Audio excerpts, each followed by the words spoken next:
Welcome to the Out There channel, live stream 223. I'll just cue the intro music and I'll be with you in a minute.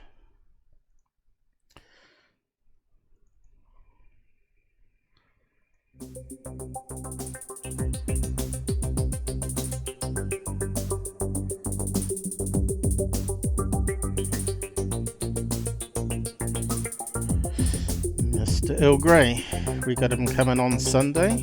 That's why I'm doing this special now.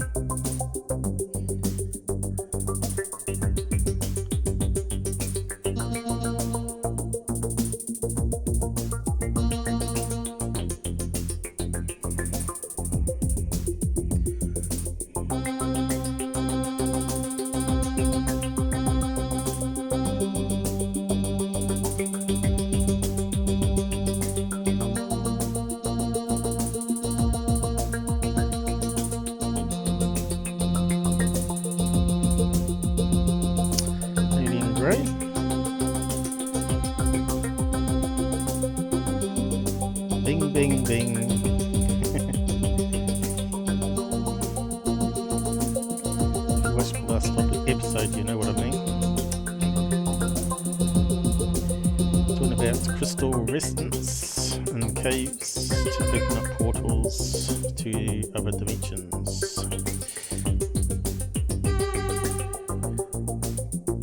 I'm sure maybe that's what they tried at Skinwalker Ranch, maybe.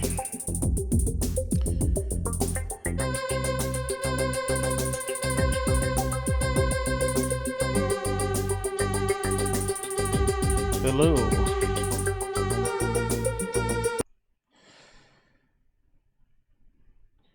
Good to be back.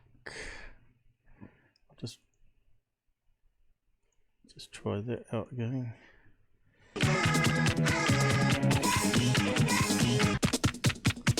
Crazy song. Hello.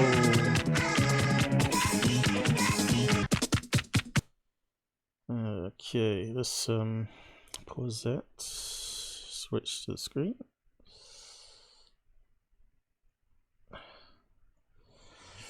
So, no Tyler updates this time, but we'll just plug him in there. Yes, my name is Ken. For all those that still don't know about his hoaxing, interview with himself 3 times over several years. Got him a lot of stuff. Got him millions of views on it though. I think got about 5 million views on that particular Mr. Ken one. No, not Mr. Ken. Let's see. Was it the Area 51 guy? He got lots of views, and then other people copied it, and they got lots of hundreds of thousands of views on it as well. UFO man. We got you. Okay, so who's out there? Robert, how's it going? You're up late, aren't you? You slept in quite a bit yesterday, didn't you? Sack, I've decided that there's nothing I hate more than car commercials. Yeah, I just can't listen to radio for years. I can't. My dad has it on, listens to all the chat radio, but yeah, it just drives me mad. It's like listening to cable news all the time, non-stop on TV, right? And then you got the promos on cable TV, or Sky TV as it's called here. This is why we come to YouTube, to get away from all that nonsense. So not sure where Shelly is, but I told her I'd be starting at 6 p.m. California. She'll probably get the time zones mixed up. Pacific time, Eastern time is 9 p.m. I guess. What's the time now in New York City? It's Eastern. It's 8 o'clock. What was that? Time, daylight savings. Time in California. I think they don't have daylight savings over there, do they? Not sure about New York. What have we got here? 3 hours difference, that's right. So maybe I got my times wrong, did I? Something's gone on there. I always thought it was 4 hours ahead of me, now it's only 3. Is it? Let's see. Yeah, it's 2 o'clock here. Oh well, maybe I told her wrong. Oh well. That's why you got to monitor the notifications an hour before, just in case. She wants to test out her spanner works. She wants to be a moderator for helping out in the side chat, but she needs someone to do a few messages that she can delete or time out on, just to get the grips of it. Insurance commercials. Well, you need insurance. So yeah, probably come back to this one here. Some interesting bits in that one. What's her name again? Erica. Erica Lucas. Keep thinking it's Lucas for some reason. Luke seems too normal as a last name. Yeah, I got some MrMBB stuff to go over, just to show you that the guy's just talking lots of nonsense to people. And I was going to do some UFO stalker and then open up the chat lines. You want to come on, talk about the experiences. So I'll just post up the information there now, so you can sort of connect into it ready if you want to, or download the app if you're not on Windows, but it works in Google Chrome as long as you give it access to your mic. So yeah, here's I remember this doesn't paste properly, does it? So yeah, if you want to connect into the chat with me directly, you can use that. And if you need to download the app for Macintosh, iPhone, you can get it from here, and also Android. And yeah, I haven't got it open at the moment, so you'll drop into a empty chat room, but others jump in there, you'll be able to chat with each other, I think. But yeah, maybe I could open it up soon. It won't take long to go through this stuff here. So yeah, we got to the Frank's box debunking of it, remember, and I said I was going to finish it off. The debunking side of it is a bit boring, really, but we'll just go over bits and pieces of it. So this is part 3. They call it the broken radio because it doesn't actually tune into stations. It tunes into the static, where you might hear voices in the background, sort of thing. So, or it talks over the station. Is meant to be the idea of it. Frank's box, the broken radio. Now I got a copyright claim on one of those videos, paranormal lockdown, and I put in a counterclaim. I don't know if it's been accessed or not. Don't see anything that's popped up. Just had a quick look. It's obvious that it was fair use though, because I was mucking around with it and pausing it and talking about it, so it's fair use. But as you know, Hollywood don't honour fair use. They're greed, money. This is a problem I have with the whole system of copyright. So they give ownership to the whole video to a 1-minute clip copyright owner. That's just terribly out of whack. It should be 60 seconds over how many seconds the episode is, right? So that should be their percentage, which would be pretty much nothing. So they might just release it as fair use anyway. So yeah, I think Google needs to really change that, right? They're always bowing down to Hollywood. So yeah, I don't want to start a rant about copyright and copyright claims and their stupid content ID system. But anyway, it kind of puts you on the back foot, the content ID, because straight away they can sort of reject it each time, instead of them looking at your video then putting a claim in where you can reject it. So they're on the back foot. You know what I mean? It's like the ping pong. Depending on who gets to start first, have the advantage. So yeah, the whole system's geared against creators, really. Look, I even did a trailer, didn't I, once, and I got a copyright claim and I put a counterclaim in and they wouldn't release it. How stupid is that? A trailer is promotion for them. In the end, I ended up deleting the video and changing my whole review of the whole series, which was what is it? What's that show that's on at the moment with Hynek? That stupid show, Blue Book. So yeah, I could tell you, I just get really angry with the whole stupid system. Plus, it took 3 weeks for them to fix up some bugs that the coders put in on the studio, and they told me there was nothing wrong with it, and eventually they fixed it. I don't know what kind of people they hire on the help desk, but they've got a lot of big egos here. My code can't be wrong. Go away. Yeah. Google, YouTube need a big shake-up. Might come after 2020 when Trump wins again. It's going to be a big One shake-up. person's broken radio is another's groundbreaking invention that enables human contact with aliens, angels, and the dead. The ghost in the machine instrumental transdimensional communication, it refers to the use of electronic devices such as tape recorders, fax machines, television sets, and computers to attempt to contact non-human entities. These are usually standard machines used in non-standard ways to collect paranormal images and sounds. Auditory data are the most common types of EVP, known specifically as electronic voice phenomena, also known as Raudive voices, named after early proponent Konstantin Raudive.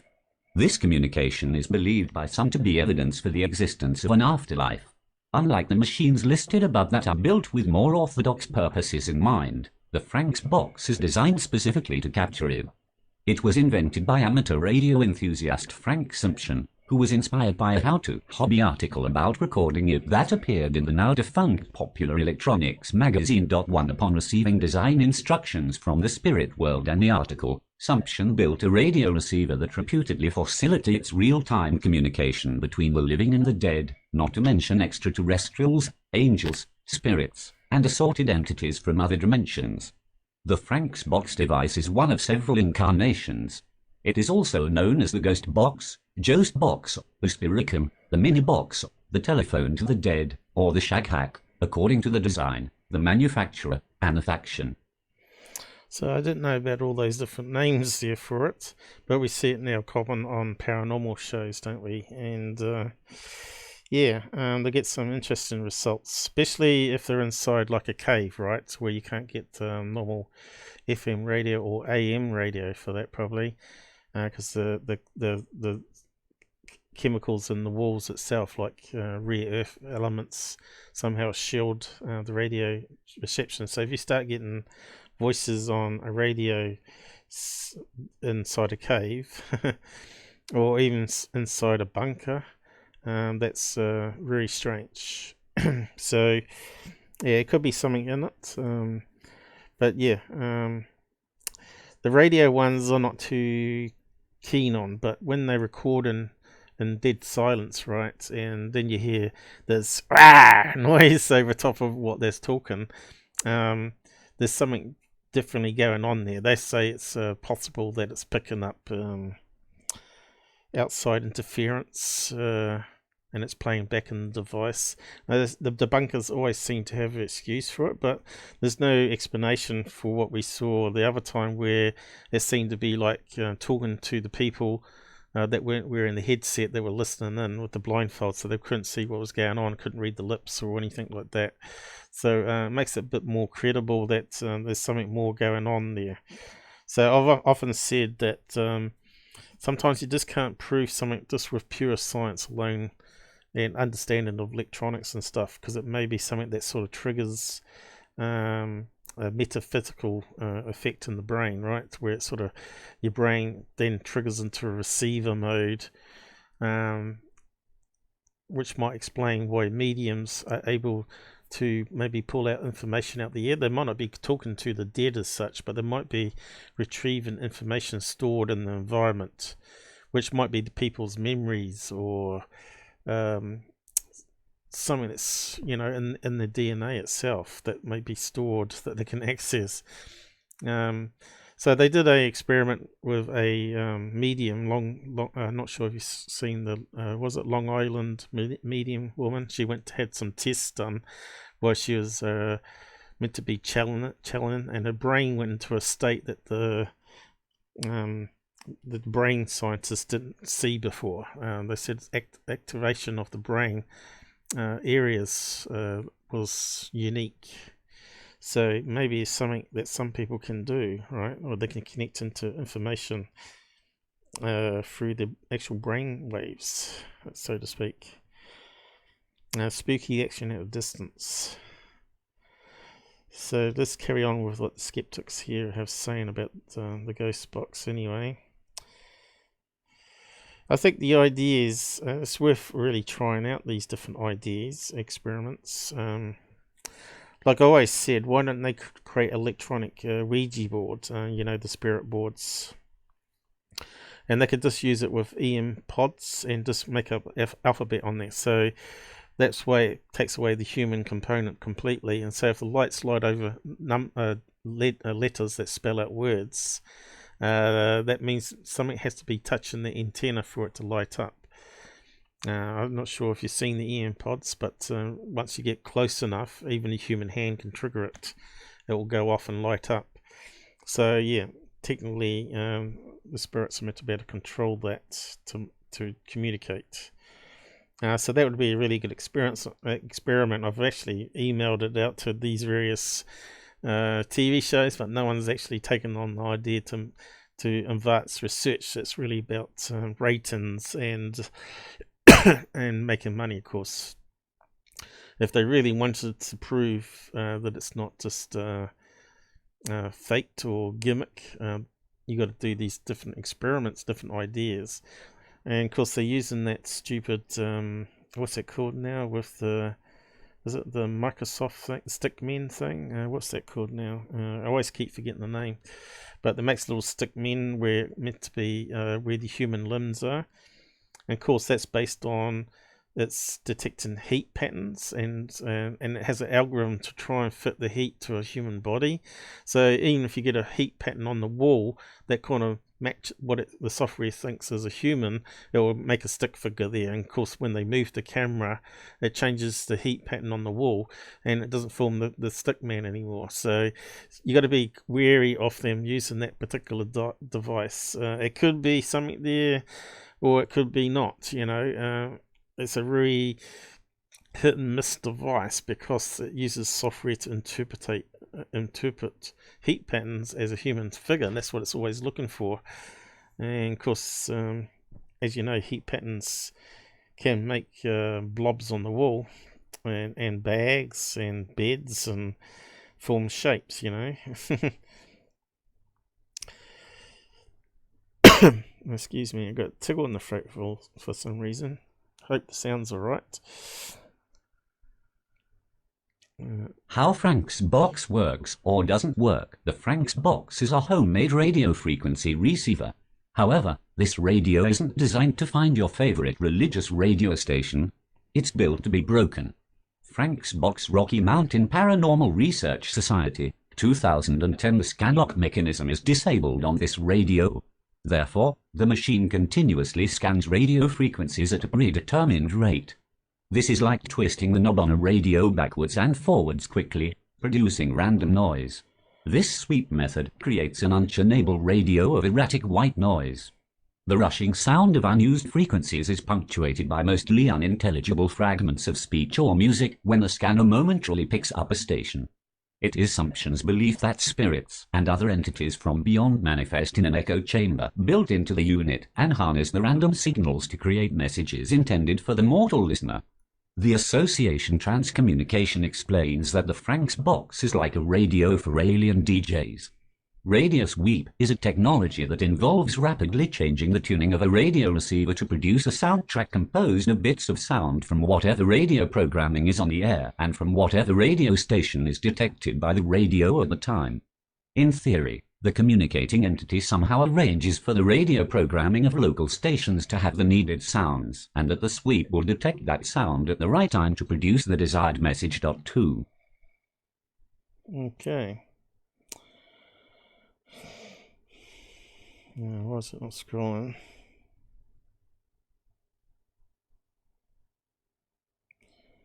I was meant to be finding where it got to.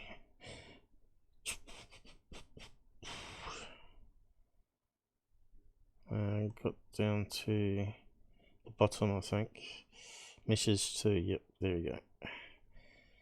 Yeah, so you can see, look, it's homemade, right? Sort of thing I used to do. Drill holes, screw switches on. Yeah, fun days. Hardware hacking, they called it. The real that's where the term hackers come from, where you change something that's meant for one purpose into another purpose. So yeah, just keep on going through this because we want to get out of the way with. Sumption describes how he believes his device works as a medium.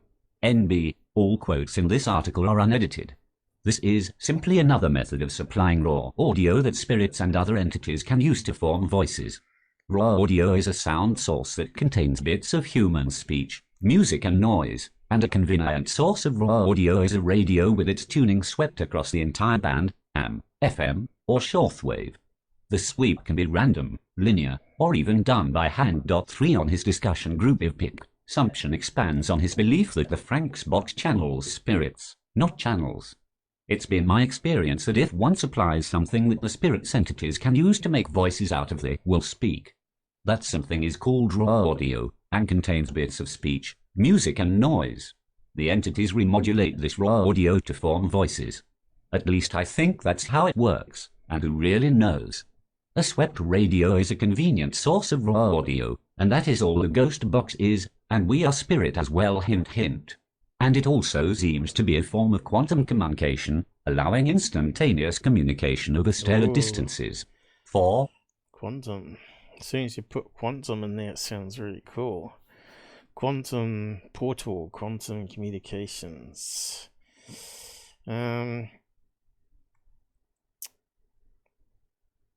So just carry on reading what he's saying here. It's quite a long article, actually, really. But it's quite interesting, though. I'll see what's talking about. Sumption added in personal correspondence, I think it's no more unbelievable than the so-called thought experiments of quantum physics. If I had a PhD, maybe what I say would be accepted without question as well. List member Tom explains his theories of how the box may be powered by electromagnetic waves, Sumption's remodulation hypothesis, or psychic powers. We don't really know how it works, but only that it does seem to work. In it we have at least 2 major theories. In the electromagnetic theory, we assume that spirits are communicating with voice-modulated waves either via a kind of radio technology or the fact that sound waves from the other side are electromagnetic relative to our own universe. This explains why we often need a device like an electric sound recorder to hear the waves. The other major theory, and the one I subscribe to, is that the voices are made from existing background sounds. This is sort of like using an electronic larynx or holding an electric razor to one's lips and mouthing words. The vocal apparatus changes shape and resonance characteristics, making a sufficiently randomized sound, like a buzzing razor, sound like words. Spirits may do something similar, near an recording microphone, either semi-manifesting a vocal apparatus or by utilizing some of their own sound-altering technology. The third theory involves the listener putting the background noise together somewhat selectively in one's own mind, so to speak. The noise itself which is called a random field - one of the psychic levers, which effectively enhances one's psychic abilities to useful levels. So I've talked about this before in my idea that the universe is actually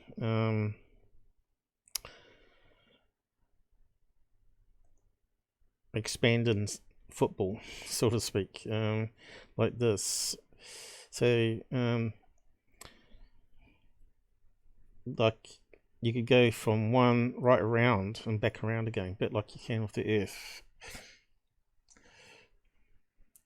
And so if you got multiple universes like this, which may be moving in another, I don't know, and we won't call it space, you'd have to probably call it something else, hyperspace or something like that.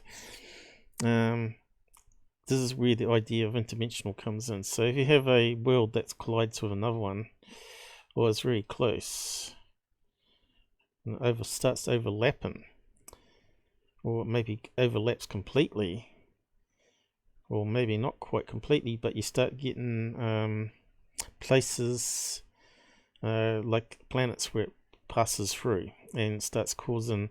So you're talking about levels here. So if the universe is a ball that's expanding and then contracts and then expands and contracts, but never ever contracts completely, you have to go and see my previous lesson about the universe theory that I had about talking about radiant energy and how you could go from one side of the universe to the other by cutting through the middle using the what I called the ether, the energy level that it exists in, which scientists would call dark matter.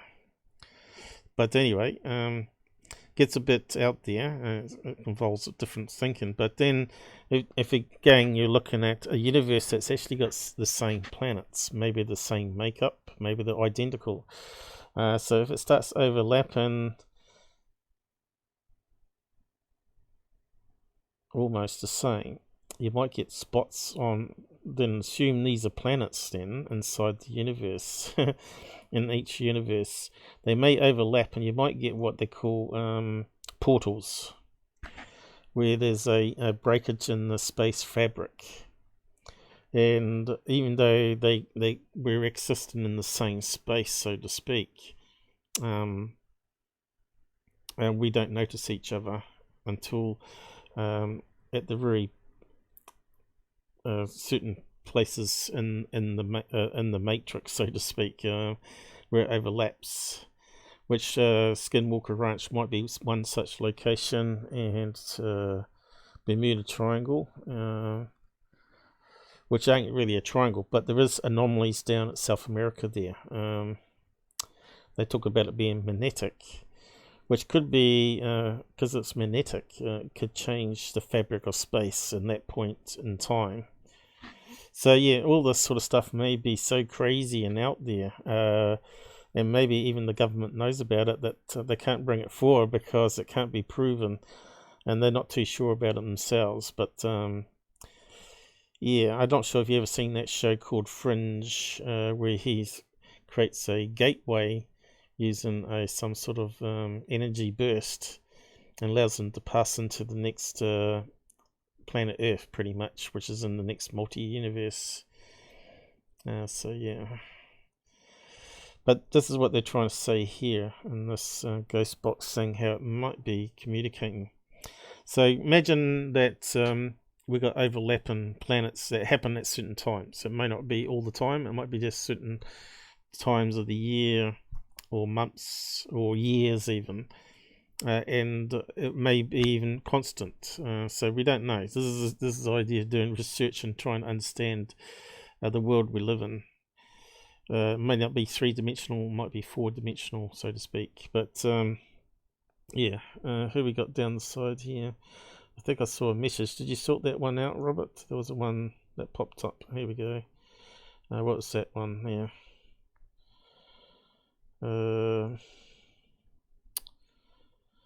It's because you said the B word. Bullshit. Yeah, Google will trap all those. Normally have moderators that manage that and check out the message before they show it or delete it or whatever. Yeah, so what they're saying here is radio waves communicating with the other side, the spirit side. So if you can imagine that there's another person like us in another planet that's overlaying the exact same location, but we can't see them. And they sense us as ghosts as well. So when we talk to ghosts, it might actually be some other living entity in another planet, another universe, that's talking back. So when they say, "Are you dead?" they think you're crazy. I'm not dead. So because humans are naturally thinking that our souls are trapped on Earth when it could be completely something totally different. Well, it could be a combination of two things even, so this is where it gets more and more snake oil, so to speak, and twisty and bendy. So I forgot where we got to there now. I think we got down to there. The light bulb goes off. So this is good stuff. Even though they're debunking it, they're explaining that at least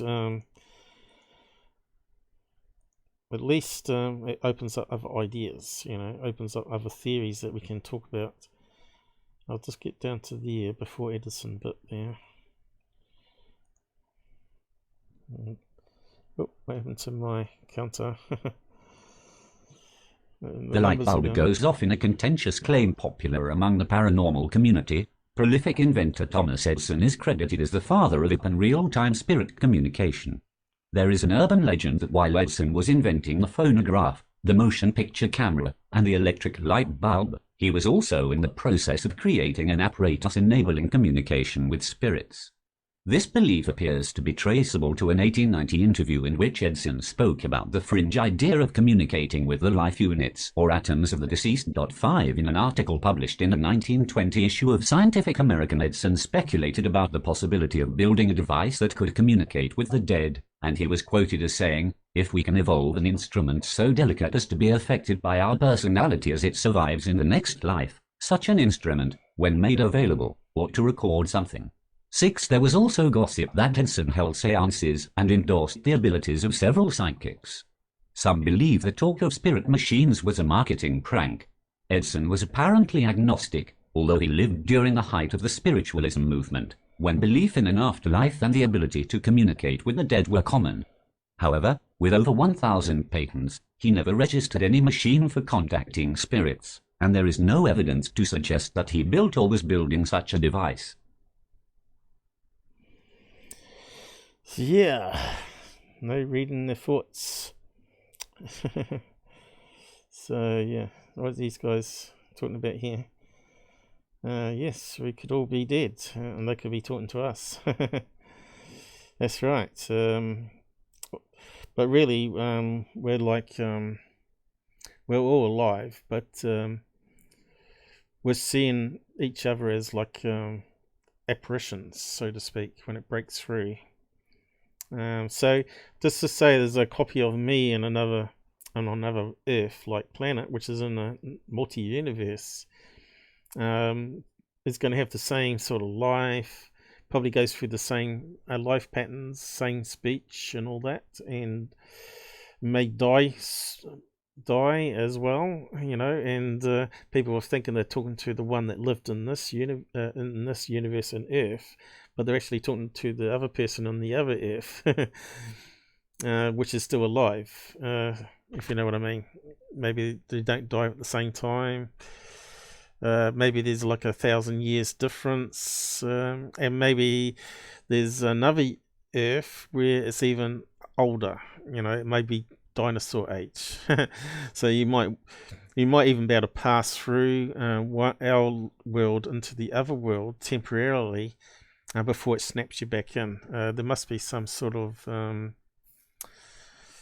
I don't know, some sort of like a fish wire that holds it in to to stop it going into the other universe, which then upsets the energy balance, the conversion of energy in each system. So yeah, you've seen a lot of stuff on TV that use it for sci-fis and stuff. What's that one? Man in High Castle, similar idea. So they got ideas of the other world had developed a bomb, and they could then bring it back to their world, sort of stuff, atomic bomb and all that. Or they could change the progress of the war.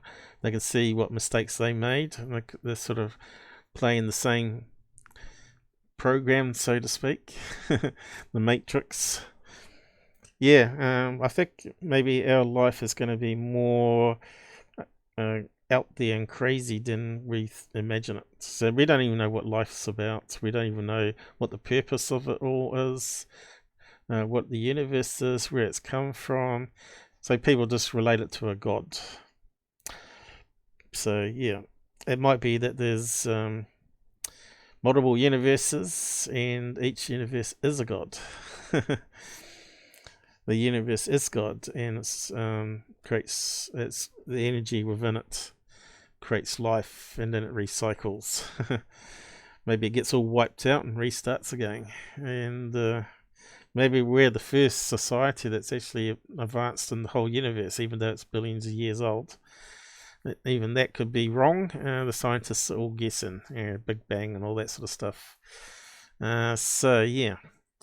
And it also might explain how the black holes are working. Maybe one siphons into the other universe, and the other one feeds back into us, expels things and forms new stars. So yeah, it's really thinking outside the box and sci-fi.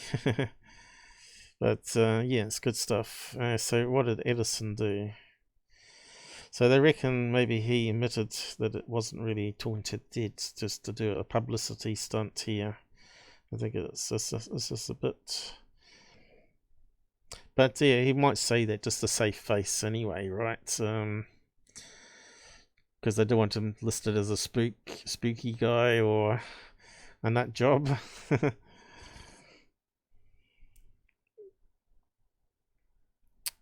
Did Edison make a machine that could talk to the dead?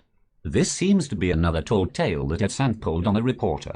In 1920, Edison told the reporter, B.F. Forbes, that he was working on a machine that could make contact with the spirits of the dead. Newspapers all over the world picked up this story. After a few years, Edison admitted that he had made the whole thing up. Today at Edison National Historic Site, we take care of over 5 million pages of documents. None of them mention such an experiment. 7. Yeah, so maybe he didn't document it. So he might have been setting up a radio, right, and got some strange voices on, because it does happen to us, right? And told the reporter about it, and didn't make a big deal about it. But yeah, as we know, people change their stories afterwards to save face or not be made a laughing stock. But the skeptics will take that as, a win, right? So Edison admitted that he faked it. But it's always not black and white, it's always somewhere in the middle, right? Which I call grey. So we got talking about grey, and we got Gray Anderson coming on Sunday instead of what I do now, is what I was going to do Sunday. So he's going to come on, give us some new cases that he's been working on MUFON that are really unusual, hopefully, and we can then open it up to Shelley, who's meant to be coming on to talk about her case on Jitsi. So we'll see how that goes. But yeah, it should be good value, and hopefully we'll find out some new stuff there. So he gets a lot of cases from military as well as NSA and all sorts of crazy people that don't want their names known out there. that have been abducted by aliens. So yeah, obviously a lot of that stuff is not actually on the MUFON database, and of course a lot of them don't have pictures and evidence, so to speak. But I suppose they want MUFON involved to be able to capture evidence to prove that they're not going mental or whatever. Unfortunately, the rumours have given credence to the concept of electronic spirit communication and to the Frank's box. Moreover, claims that Edson pioneered spirit communication have further mutated to assert that he dictated the design of the Frank's box to Sumption, and that he actually communicates through the device. Sumption has made, withdrawn, and denied these claims over the years. His latest statement on the matter was, "I have in fact heard a voice that said Edson, there was no real information conveyed that I could understand." However, Sumption added that these spirits could have been mimicking Edson's voice. Yes, that's what I've said a few times too. So let's say there's a life form that we can't see because our eye vision is very limited, and it lives around us, and occasionally they come out. They may come down from the atmosphere or out the sea and fly around at certain times, right? But they're like parrots. They're like an entity, like a invisible parrot, like a jellyfish, so to speak, and they can mimic our voices and then pretend to be people. So they might go to a particular house that they always go to and watch them and copy their voices. And you know how people sometimes say they hear their name being called and it sounded like the family member. So who knows? It could be something as simple as that too. There may be a life form that we just can't see, and it's in the infrared spectrum, and you see it in the sky with infrared or whatever. So why can't we see it? That's a good question. Then maybe they got some sort of camouflage. Maybe they're so clear-like that we just don't see them. A bit like the Predator movie, like we might see a shimmer or think it's an eye fluctuation or whatever. And they might be so rare, of course, as well, is another thing. There might not be so many of them. There might be a dying species. But they might come from the sea, because we know that the sea has got some amazing creatures under there. And we do know that some fish do fly. You've heard of flying fish, where they flap their wings and come out the water. So why couldn't there be like a rod-type critter that lives in the sea and then flies out of the sea into the atmosphere? And maybe hangs around caves and stuff like that. Even maybe living in the water, in clear water, because if they're clear, you're not going to see them. So yeah, but of course a lot of the debunkers said the rods and critters was actually camera artifact. But yeah, I have my doubts that all of them are. Some of them can be.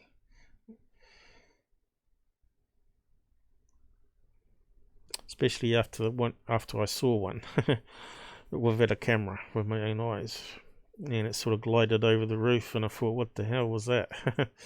So yeah, I'm sort of open to the idea that rods are not completely camera artifacts, that there might be a combination of things that we see being submitted as rods. Looks like we scared off a few people, have we? I was too deep for them. Did I read? Too much theory? Thinking outside the box today? That's what I do on my Sundays. I do a bit of mix, debunking theories, thinking outside the box, and see if we can apply science to it. Hopefully my voice is coming out alright. I haven't checked it. Not sure if the mic is as loud as it used to be on this new headset as well. But yeah, it seems to sound alright when we've checked it though. So we got some assumptions here. So let's see what the assumptions are.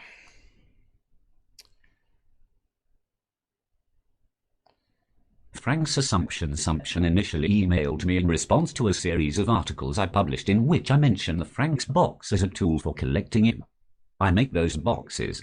What you say about it me is highly exaggerated. I don't even use it for the usual paranormal BS, as in ghost hunting.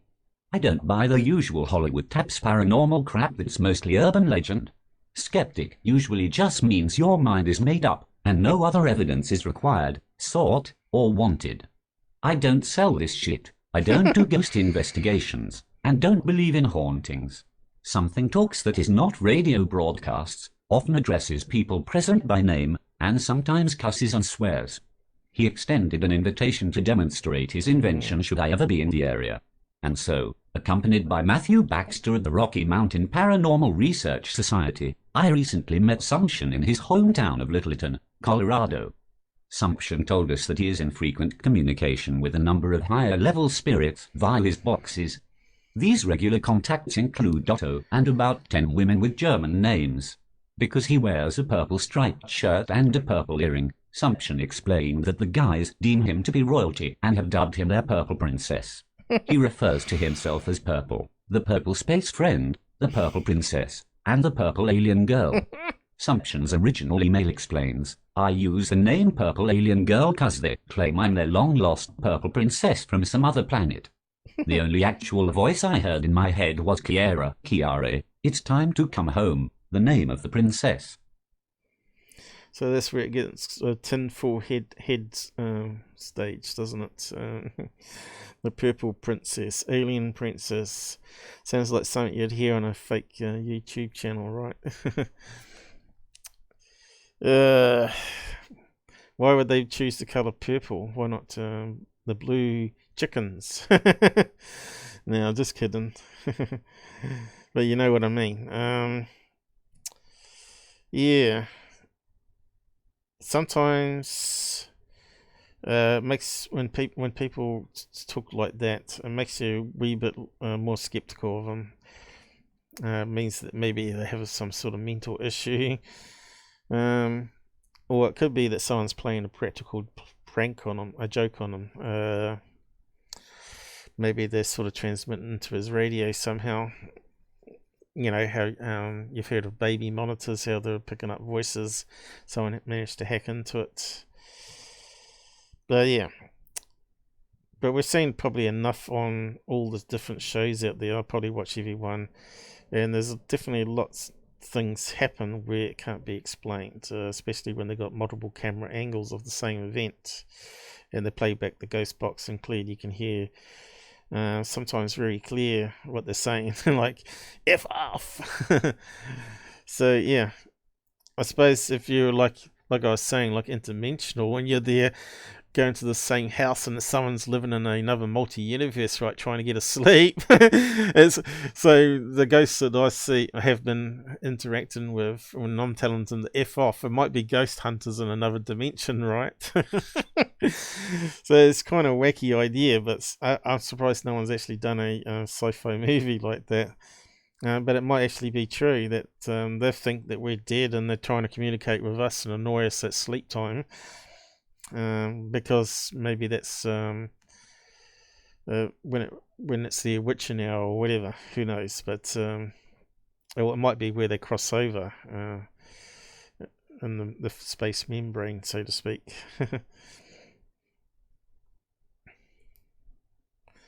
He has maintained this claim all along, stating on his epic list, they claim I'm their long-lost Purple Princess, kidnapped from my home planet long ago when Earth had spaceflight by the ancient Egyptians. I couldn't be rescued at that time, so I was transported forward in time, to now, at the end of the current Earth cycle when I could go home. It gets weird from there. Other entities that talk though the box claim they see a woman where I should be. Sumption also claims his boxes have provided doomsday prophecies and predicted world events and disasters, including the May 12th, 2008 earthquake in China. They have told me I go home at the end, and Earth is doomed since day one, but who knows really?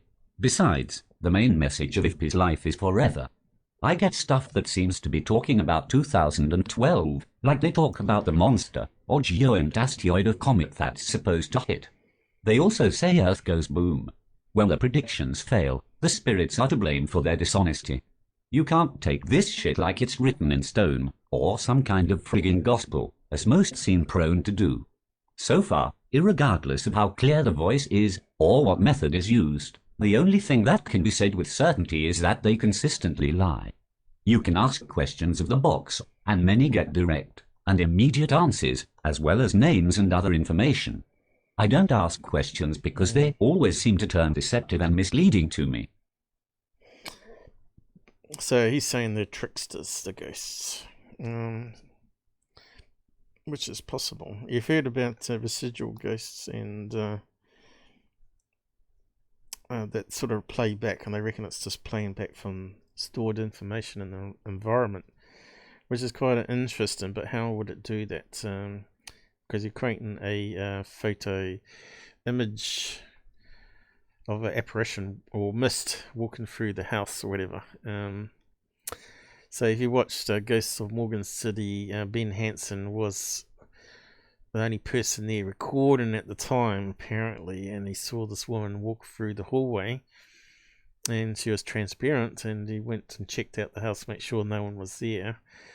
And so yeah, go and check out that episode. But how would that form if it was like a residual energy that's replaying through a house, you know? It's like projecting a holographic image, so to speak. So yeah, it's a lot we don't understand how that sort of would work. But yeah, it looked pretty good. That's probably the best apparition I've seen, if it's not hoaxed. Go and check out the episode, season 1. I suppose season 2 is not too far away, actually.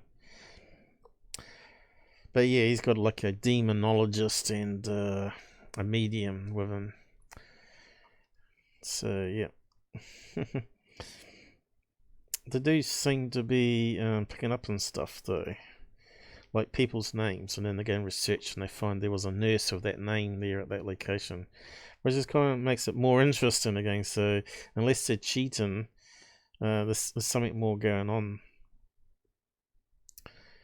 So yeah, I was a wee bit skeptical to start with, but more I've become more less critical. But a lot of stuff I see now on Ghost Adventures, I think is possibly animals, you know, or something in the loft that's making a noise rather than it being a ghost. And of course reflections, because I debunked a few of their stuff recently, and yeah, they're becoming less and less credible because they're not. They're trying to keep it interesting, right? And which makes it more possible that they're faking stuff again. You know, just to try and keep the ratings up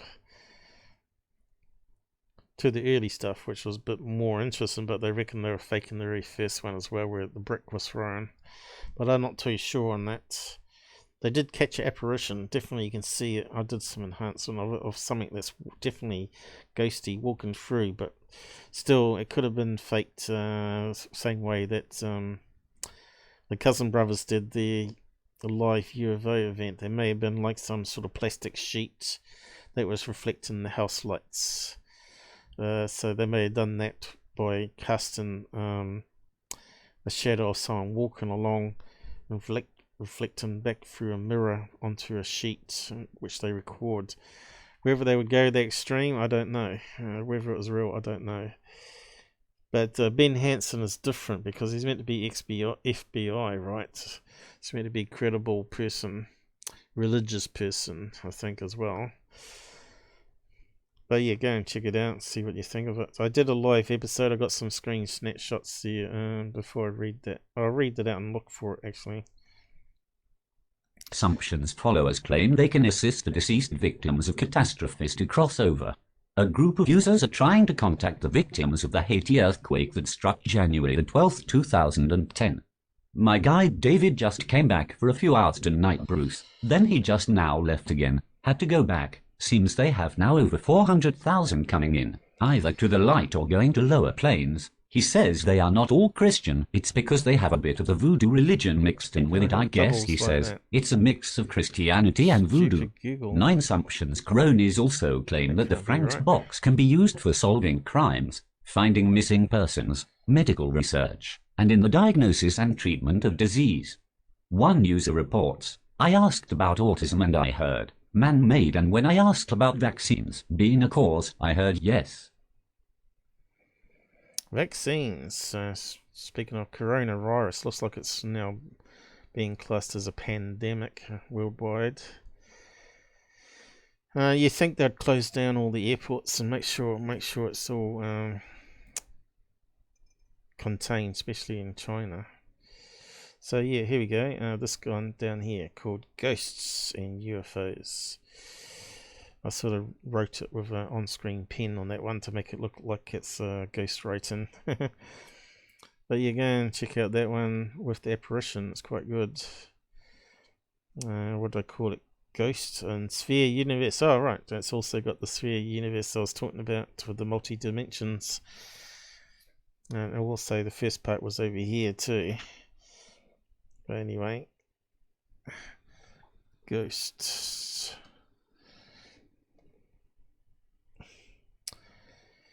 In part 2 of the universe. So I actually got this idea in a dream. How it connected in with Tesla's stuff. So I don't know if someone's trying to communicate to me. But universe idea. But at first, maybe I've got it slightly wrong. I assumed that light could be bent and curved around the outside of the universe, so that we always see it to 14 billion years. But as soon as you get to the edge, you see further on, but like when you go around the sea, right, off the planet here, you can see to the horizons, and as soon as you go to where the ship was, you can see further again. So it might be like that with the universe. And of course, the scientists will say light's not bent, but how do you know it's not bent? You know what I mean? But I made a mistake here in my thinking. But yeah, I put out the idea there to everybody to see what they think about it. And of course, I did one on quantum entanglements here that they keep talking about, where they create quantum pairs. It's not really spooky action at a different distance, though. Spooky action at a distance is where you got two human minds that sort of can connect, like think the same thoughts. So you're on the phone talking to each other, and you come out with exactly the same subject or whatever out of the blue. That's called a spooky action at a distance. So is there some sort of mind meld going on there? Talking about Star Trek. Speaking of Star Trek, there's a new series out called Picard. I'm not sure if you called it. The other series got cancelled, didn't it? It was a bit of a flop, Discovery or whatever it's called. I kind of find it was okay though, but it was really wasn't really well received by the pure people. But like the latest Star Wars movie. So what was I going to do? They copy the address of the quantum entanglement one.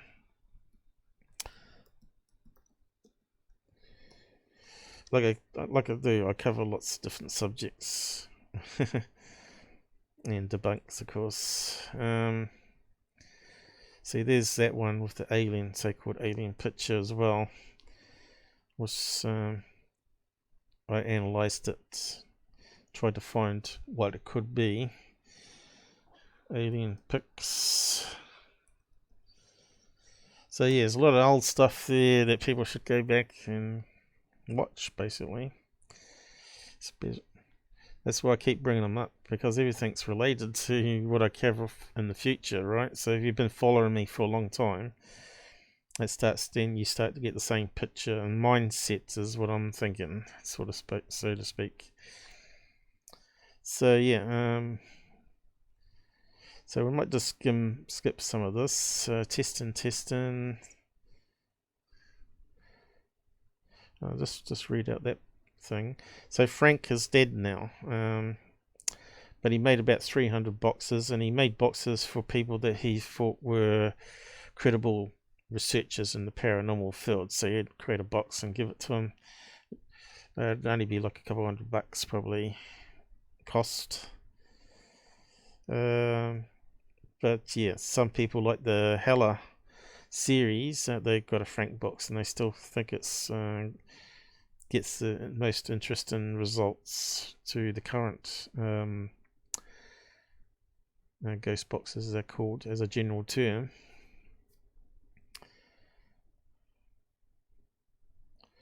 And I'll move on to the debunks, I think. And then I'll open it up and have these guys on to chat. Testing, testing, testing.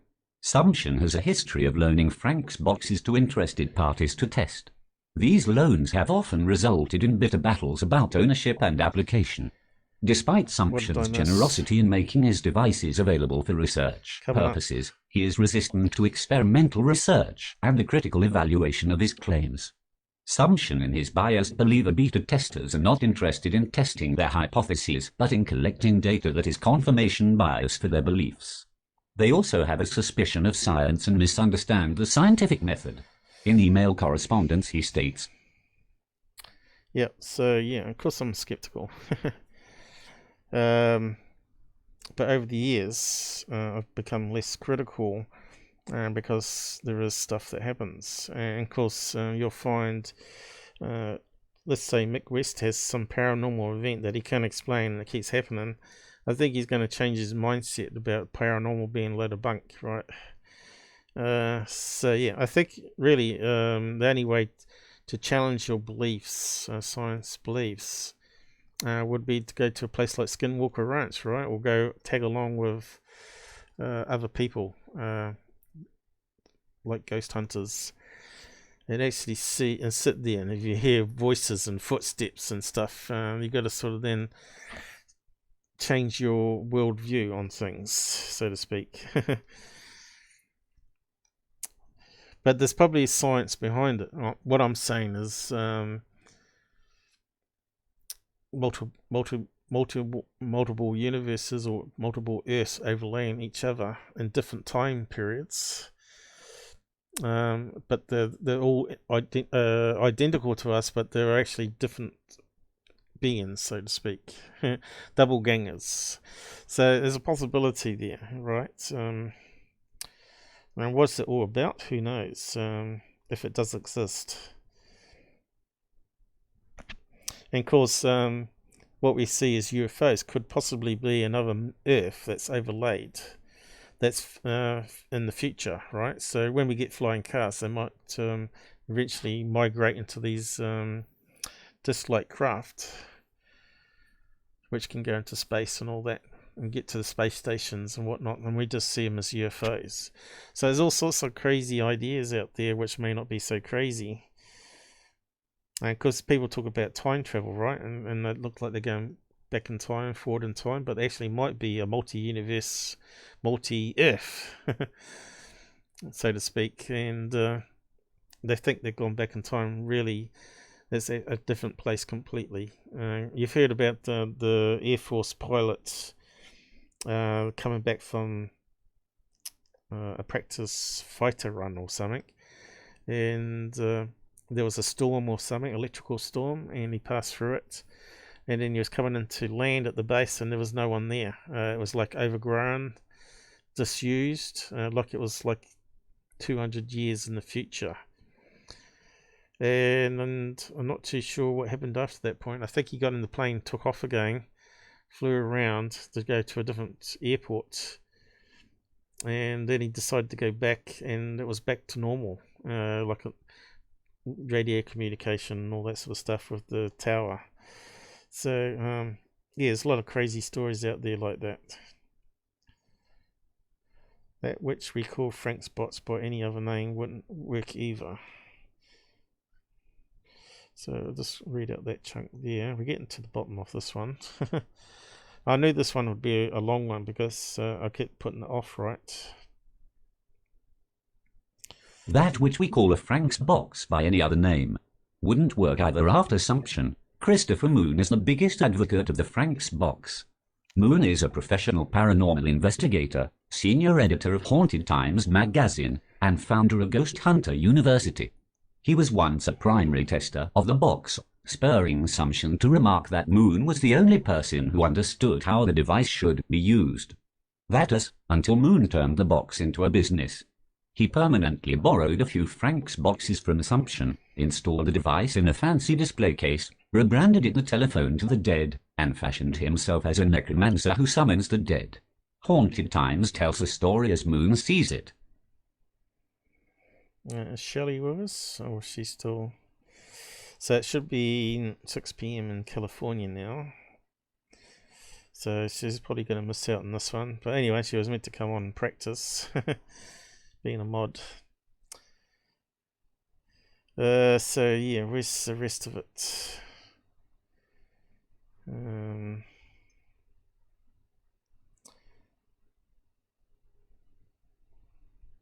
Is there anything else we need to really cover here? Cold reading tool. Been debunked by various promoters. So let's read out the debunks here. So let's see what the skeptics are saying.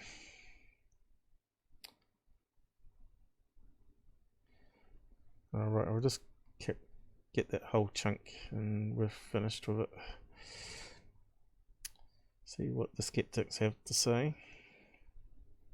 When I first started making the linear sweep boxes, at first all I could hear was gibberish. Then all of a sudden I could hear the guys talking to me.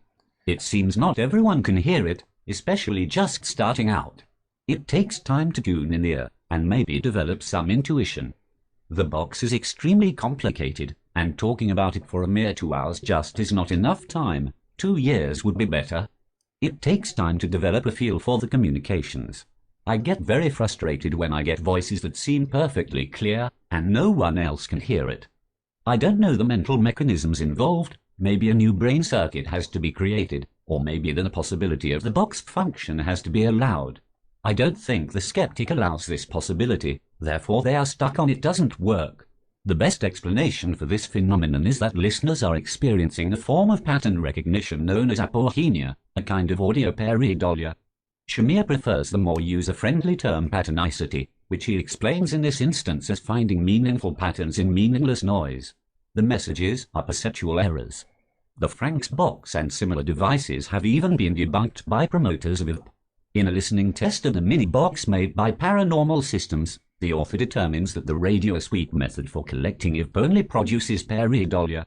The paper concludes, while we have not been able to find reason to think the technology produces it, we have found substantial reason to think it does not. 24 1 theory down, 1 to go. The Frank's box is used as a cold reading tool. The meaning is supplied by the reader, the listener, and the client. The responses are coincidental, like finding water when dowsing, randomly selecting a prophetic reading from the Bible, and all other forms of divination. These devices are tarot cards for the technological age. The Frank's box is no more technology than a Parker Brothers Ouija board, but with its underlying malicious intent and mental instability, it's no game. Ironically, the natural explanation for the data acquired from the Frank's box can be found in a quote from Assumption himself. It's not picking up the dead, presumably. As I understand its operation, they use the existing bits of speech, music and noise to remodulate and not their own voices. Of course, that remains a guess as to how it works. 25 As he admits, his remodulation theory is a guess, and the alleged messages are simply composed of ordinary speech, music, and noise. We'll allow Assumption to have the final say about his broken radio, if it's useful only to the experience, I guess. Yet another reason why I hesitate to build more boxes. There's no way to determine if it works, or is it just imagination perception? Yeah, so we looked at that previously on previous Sundays, where they were blindfolded and had the headset on, so they couldn't hear what was going on outside of them, and they were definitely it was definitely communicating with them. Now I've seen that done multiple times now on the shows that were using it properly. Kindred Spirits also used that, and she was popping out names and places, and so they used that to go to the library and do some research, and they found that that person lived at that location at that time and date and got killed or whatever. So there's something more going on there that sort of backs up that they're not hearing just pareidolia off the air. That's the point I'm making here.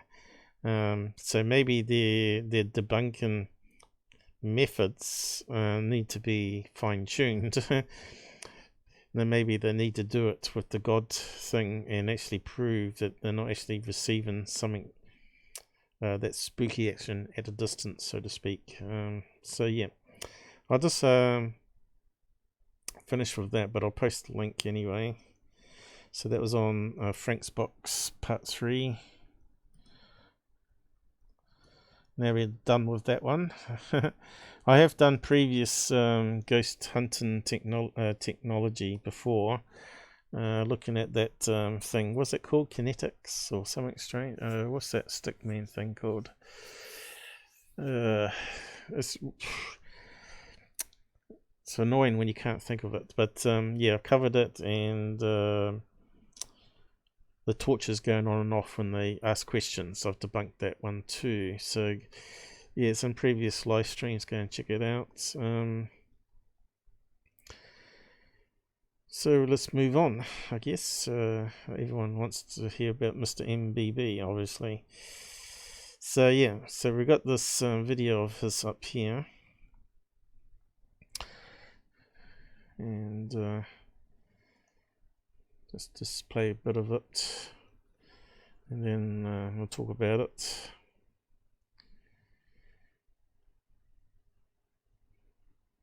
Oh, for some reason it's starting at the middle. Why is it not playing? People that are very... Oh yeah, so just make sure the volumes are right. And might need to do a bit of pitch change on him. How's this experienced explorers of Antarctica. I get photos from people all the time. In fact, these are A few of the interesting finds I'm going Sounds to share like with Tyler. you in this video. We've got a mysterious vent. It's not Maybe so it much is the Tyler, vent, it's huh? the things around the vent. Got this square here. I've got a couple other places I want to take you guys. And then I've got some other ones that we're going to do in another video. And we'll get to that later on next week. Also have a fast... Now, I talked about this last Sunday, wasn't it? Talking about sundogs, which end up on the ends here. And also the 22-degree halo. So yeah, these aren't. This is no mystery. It's just light or photons going through ice crystals, which acts like glass prisms and splits the light, bends it, and creates a vacuum of light in the middle at a great distance, obviously. And then you get another layer of crystals that creates another halo. But this one is very boring compared to the one I showed in a video that someone did. Canadian sky phenomena slideshow I think you guys are really going to enjoy. But first I want to take a look at this mysterious vent. And like I said, it's not the vent so much itself, it's what's like in the vent and around the vent. This was shared with me by Elizabeth, and this is just a little slideshow I put together using different color techniques and lighting techniques to show different aspects around this vent. And there's a couple of things here, up here. I want you You notice he mucks around with the filters to change colors, and they don't really add anything to it. Creates artifacts, in fact. But we'll just keep on going. pay close attention to. And then right down here, this may be nothing at all, but at times this looks like a little outpost right there that has a flag on top of it, of all things. But you don't see any type of roads or tracks in the snow or ice, no evidence of airplane traffic, nothing. I mean, it's very, very remote. There's a perfect black square right there in the center underneath the ice. This right here, see what I mean? It looks like it's got a flag on the top of it. Here it is in yet another format. There's a couple of things right here casting shadows on the ground. Something up there at the top. So straight away we can see he's got a low-res satellite view there. It's like what do you call it, pareidolia of Google Earth. I don't know, there's always these people that seem to find things on these Google sky, space, or whatever it's called, and moon and Earth, and the quality is some old pictures on it. But if you bring up that location on Google Earth, Don't which know I what it will is. do. Look at that. Looks like let me stop it for a second. See how it So looks like it's got... there is turned off the filters. Always just made it black and white, and it doesn't look so stupid anymore. A flag on top of it. I'll go back down to it in a Flag. second. Here's that big square underneath the ice. Very, very interesting. Don't know if that's some sort of... Hey, look, there's a flag over here, guys. Up here, look, flags. You know, antenna array. Ridiculous. I have no idea why there'd be array. a perfect square underneath the ice inside of a vent down in Antarctica that's thawing out. And you can also tell that there's warm air, warm cold air exchange by the frost buildup, if you will, for lack of a better word. It's just thick ice, but there's frost on the edges of Ridiculous, this vent really, that tells us that there's warm. This guy is trying to pad it out to 10 minutes or more, isn't he? So let's skim a wee bit. So now he's plugged it into, what is it, Google Earth. And let's see, I think I got his coordinates from the screen up here. Or a better close-up image of it anyway. So I plugged it in to get the location, just to see what he was looking at.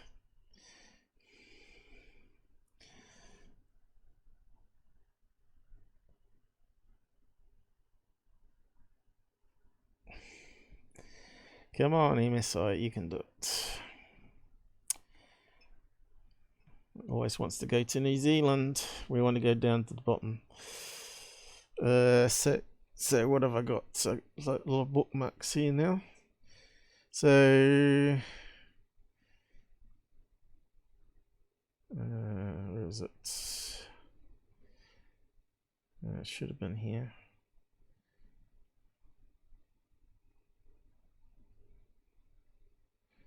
Stargate.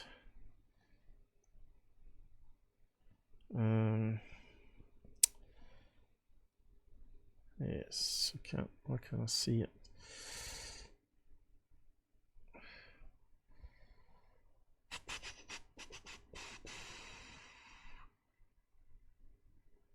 Should have been there.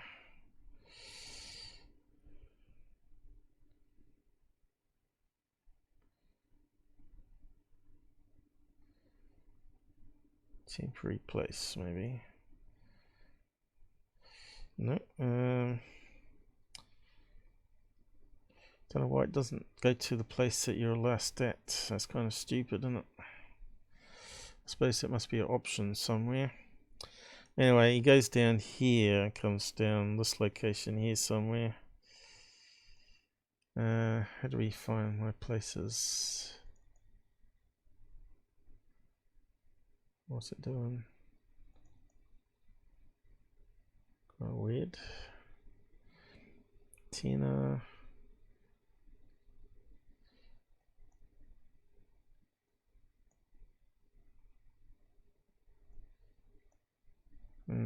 I did save it. What's that one there? Temporary places.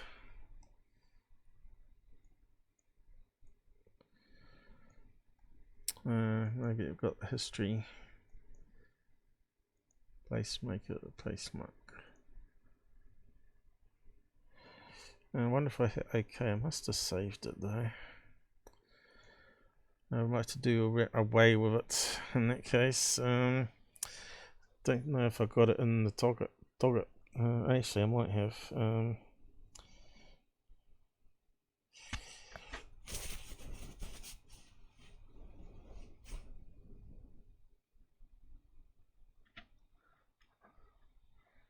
That's strange. That's never disappeared before. Anyway, back to a debunk on it. So we got a picture here. Originally I saw that listed there, but the number here is slightly missing something. So it looks like another digit. Here we go. But it's this one here. So let's just plug that in.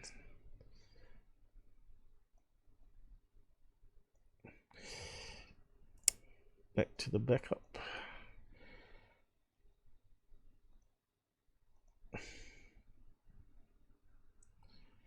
Here we go. straight down to it. And what's that start to look like, guys? So that's what we're looking at. So where's his air vent? He's saying there's a air vent there. Right. So let's I think I right clicked on their properties. So it's actually a rectangle iceberg. Let me just I'm not too sure why it's not even bookmarked on Google Maps with that name. Shouldn't that rename it? Maybe that's where I went wrong. I'm still learning this program, you see. Probably didn't save it right. Maybe I have to create a new one. Yeah, like that. Oh, no. Bookmark, save to my places. Ah, we've got to right click it after that, is it? Where's it in the list? Still can't see it.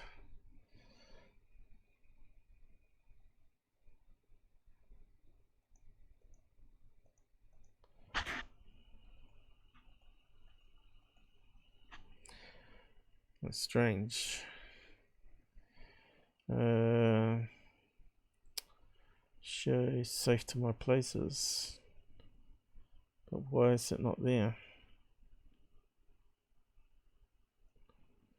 Google, you're stupid. Anyway, so this is the area that he's looking at, and I probably can rotate it to the same viewpoint. Where is it? Not that one. I think it's the same.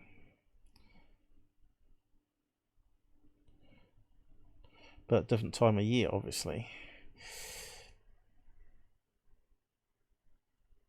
And of course, there's the triangle bit over here with the flag that he's talking about, I think. But with a better image.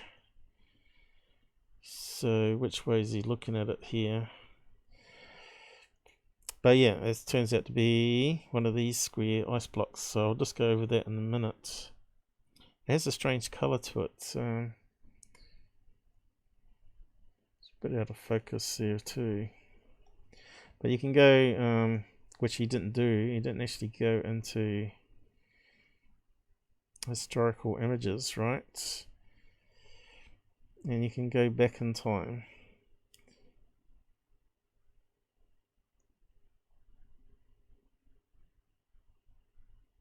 So why have I got two things up there now? That's kind of crazy. But if you go back in time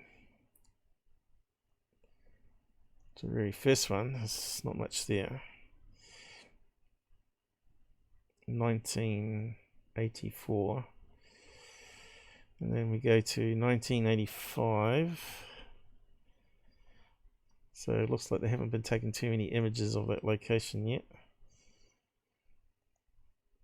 And 1983. Still not much there. Looks like cloud cover. Then what have we got here? All right, I got down too far.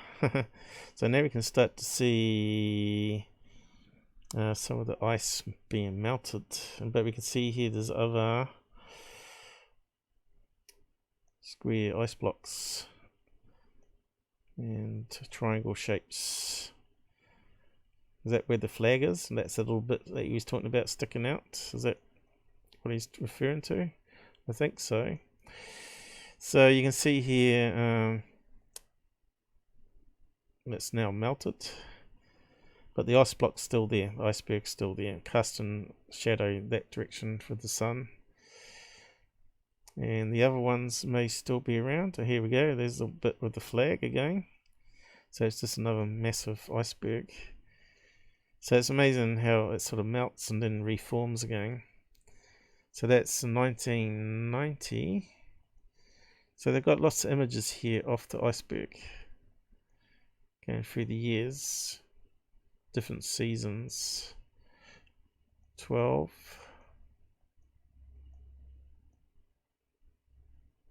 Well, they say it's the 12th, but what day is it? We don't see that there. So just keep on going.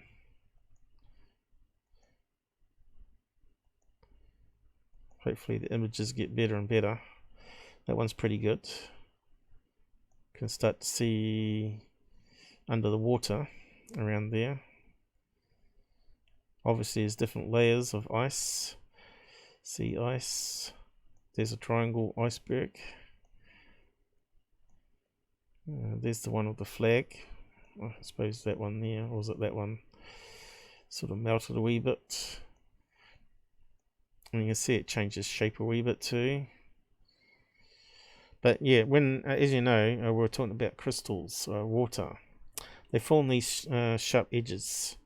So when it breaks off, it wants to form these cube shapes as well as hexagon shapes and triangle shapes. So there's quite a few more images as you can see here. We'll just keep going through. So there you go, it's starting to form back into solid ice all around it. Start to melt some again. So they talk about climate change, right? So look, you can see here over the years that it's melting, reforming, melting, reforming. That one's an interesting one. Melted a bit more. Melted a lot there. Where has it gone on that one? What's there? See, that looks like more like some damage to the images from the satellite here. We've got a lot of artifacts happening, I think. So the next one, back to solid ice again, but strange patterns. So that one would have been more interesting to bring up on his live stream, wouldn't it? Ooh, what is it, guys? Well, obviously, I think it's going to be data error, right? Because what happens is they stitch it together from lots of little images. It looks like it's missing data there. Almost looks like one of those jagged, it's been cut with those jagged scissors.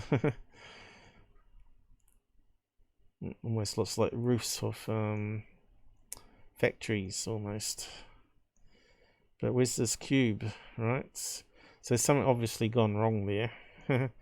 But yeah, you can see the conspiracy people getting into that one. Again, we got this pattern occurring. I don't think it's anything that man's doing. I just think there's missing data there, that's all. Let's carry on with that one. Again, we've got a similar idea. I think we've got strips of ice forming. I think that's what's happened here as well. But yeah, something doesn't look quite right with the image still. Yeah. Next one.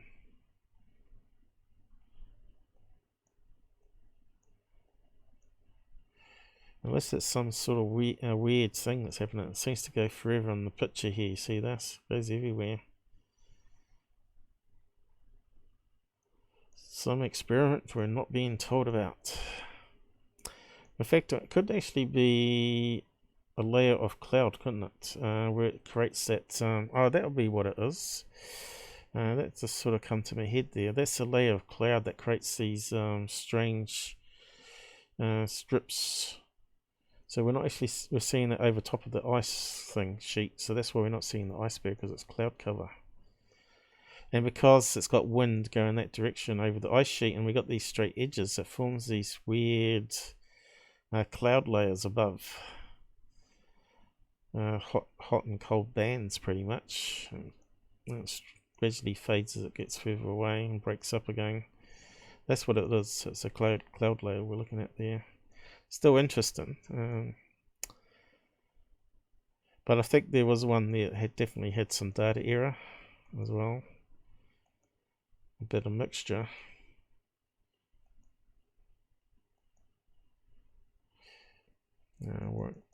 Won't dwell into too much, but if you go up to current day, you can see it starts forming into big blocks of ices again.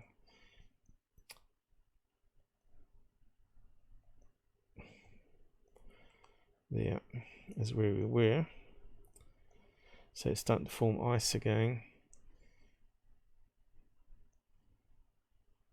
Although I think we've got cloud cover there, so we're not actually seeing the iceberg. Yeah, cloud cover. I think we're looking at. That's the problem with having white snow and clouds being white, of course. So we can close that down. So we had a good look at what he's looking at there, and he carries on a wee bit here.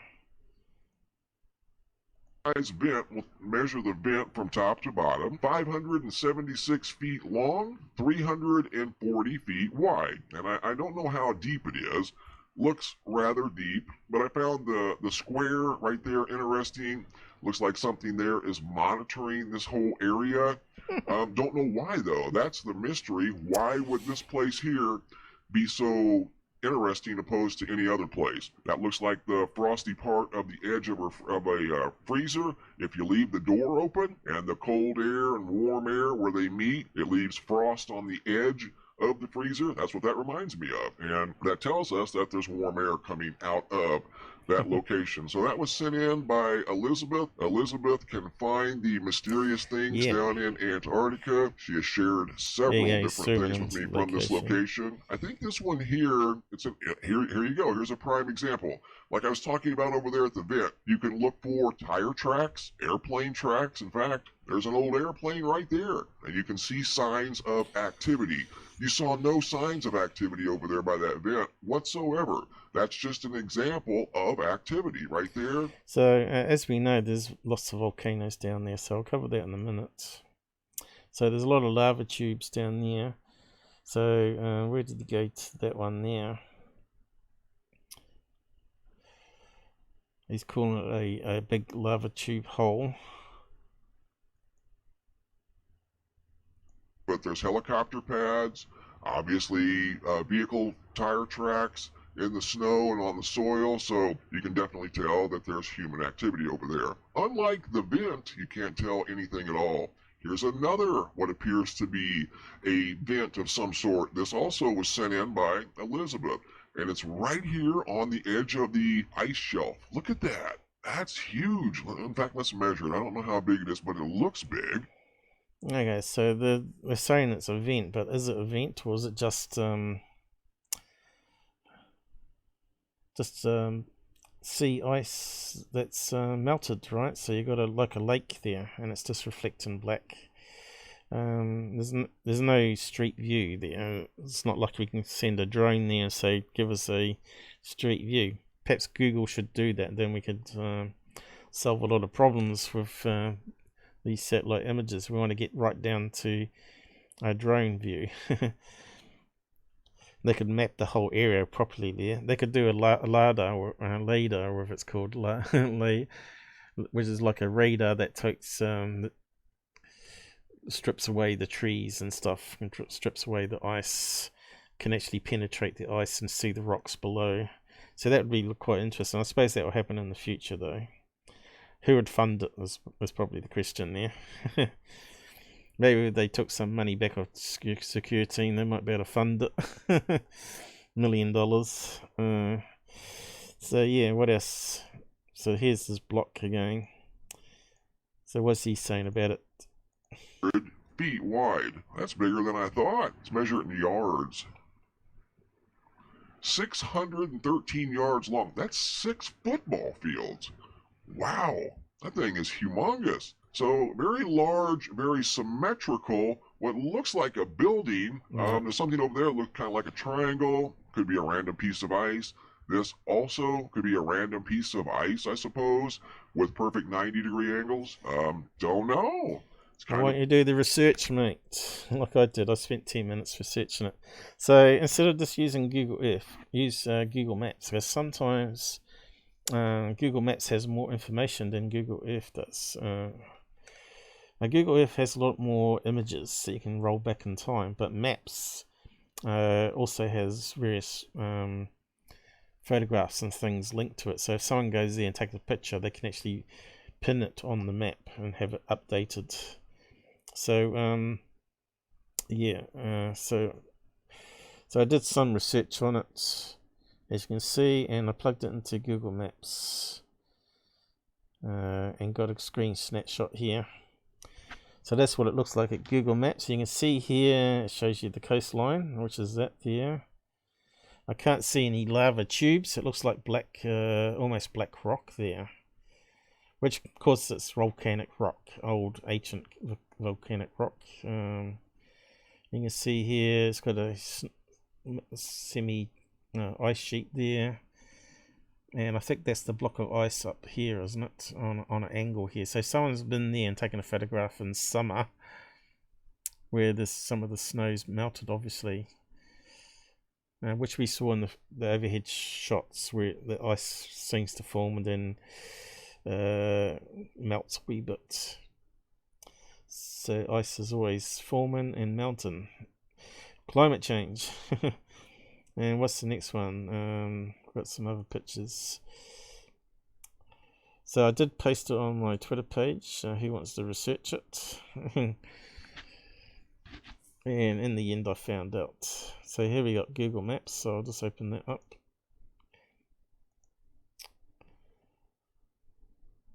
And it comes up with the same location. And we got a different picture now. See that? They've updated it since I last looked. So where are we looking? Where's this island here? I don't remember seeing that island before. Where's the island in that picture? There? Don't know. Where's the island? Maybe it's that bit there, is it? It's got to be in that location. Island? Could be that bit there, looking. So they're standing here, looking this way. So that means the ice cube's got to be off shot here. So the ice cube must almost completely melt for some time. Mind you, it looks nice and sunny there, like a 30-degree day, but it's probably freezing cold. So it probably, because it's a large block of ice, it's probably reforms, doesn't melt much. So yeah, I'll post the link to that particular debunk I've done here, so you can get access to links. Have a look yourself. But yeah, and we actually got some new photos here which didn't exist before. So let's have a look at that one. Looks like they're on a boat there, is it? Or did it actually move slightly along the coast? I'm not too sure. It looks like it might have moved along the coast actually.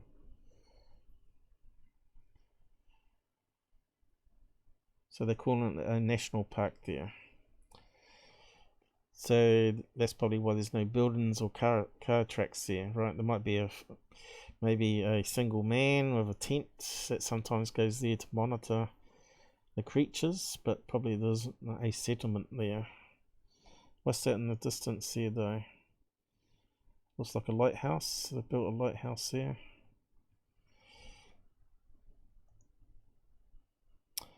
But yeah. What else did I find? Oh, that was a snapshot from Google Earth as a comparison. And I found this YouTube video about it. You might remember that I covered this a couple of years ago about the square icebergs down there. They're quite massive. Yeah, you can use it as a runway, and it's nice and flat. Well, it looks nice and flat. You can see here it's different color as well. I'm not sure if we can play it or not, so we can give it a try. It should be a news item. It should be fair use, shouldn't it? Global news. What's that? CBS or something? I don't know. We'll just turn him into Mr. Ken just in case. Why can't I hear anything? Is it? I've got no sound. Quite an interesting picture here. You can see how square these blocks of ice are. Here it comes up here.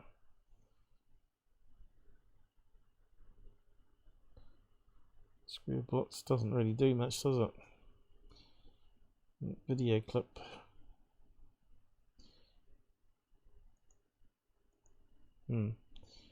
Could play it again. Well, it's got no speech thing, so there can't be any sound. Almost looks like a CGI, doesn't it? See, just as we're getting near the square block, a real close up of it, they cut it. That's the one we want to see. But yeah, so that was like 10 minutes research to debunk that. And what else we got? Debunked again. So that one we can sort of wrap up. But I think there was one with volcanoes. Where's the volcano stuff? I thought I posted it there. Probably did. Twitter messes up the comment tree, doesn't it? Comment tree for it.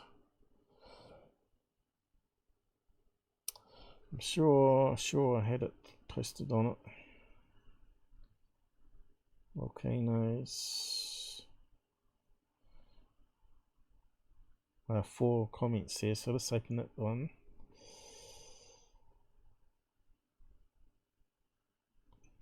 No. Volcanoes. So here we go. It is there. So that was the video we looked at. See what I mean about Twitter? If you don't click on the comment, it shows more. It's like it sort of hides it, and it's got additional ones here. I really hate it. So anyway, if you go to the volcanoes, let's see. Another YouTube. I think it might be a news one too. What's that? Australian news or CBS or something? NBC. Should be fair use, but you never know, right? It's got music. Does it talk?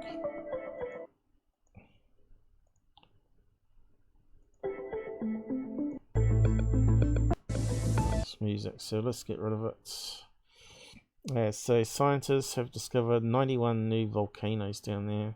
Some are concerned.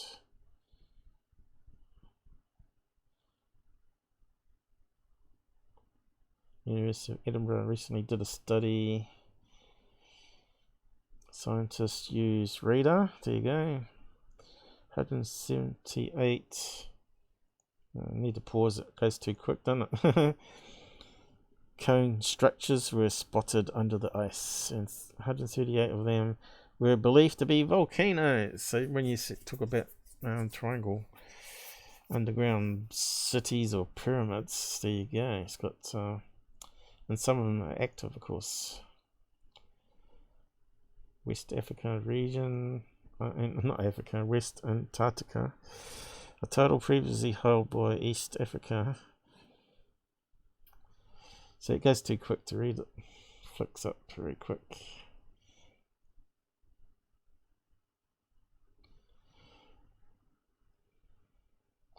So what they're saying is there's actually thermals under the ice. And there's lava tubes, of course. And they're going to be all over the place. That's quite a lot of volcanoes. So that's what formed the landmass, obviously. But if you Google that, you'll probably find out some more information. active volcanoes, which I have covered before, but we'll just redo it. Active volcanoes, Antarctica.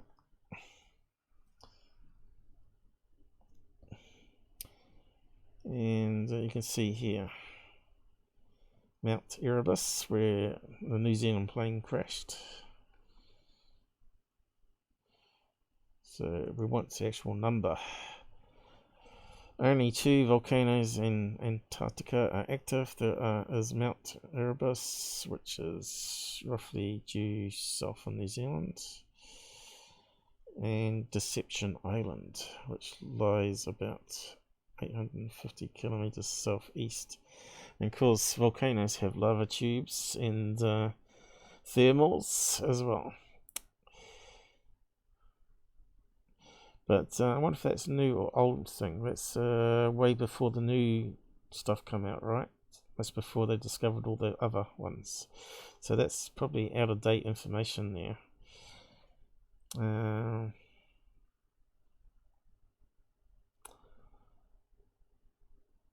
North Pole.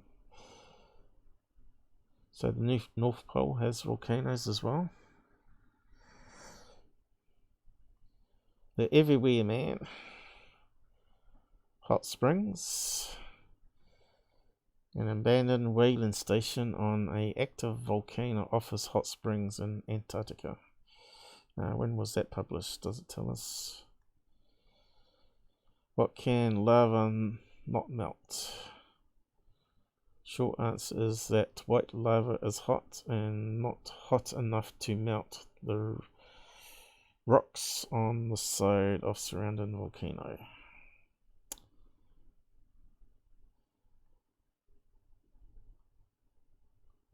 Do you need a shower? So we've got some stuff here. Active volcano discovery. When was that? Last 2008. So let's have a look at that one. Is that the one we just looked at? Climate state. Oh, I didn't want to do that. Let's see what this guy's got. Alright, he's like I'm doing. Web pages.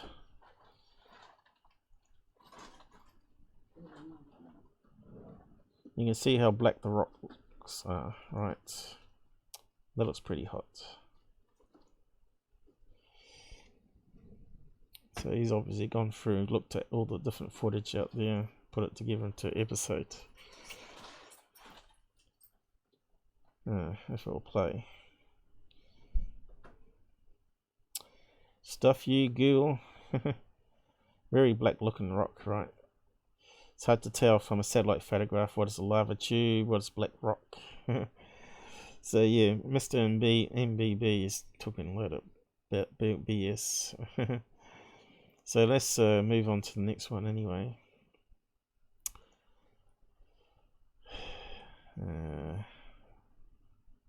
Oh, that's his video. Okay, so the next one, people have been pushing around, is a good example of some of his older stuff, which is a couple of years ago now, but he still was putting out this garbage, right? So we'll have a watch of it. I could probably go through every video where he's talked about UFOs and debunk it, but we'll just do a few. Why is that such a small window now? Hello, Saturn. Strange format. Can we make it bigger?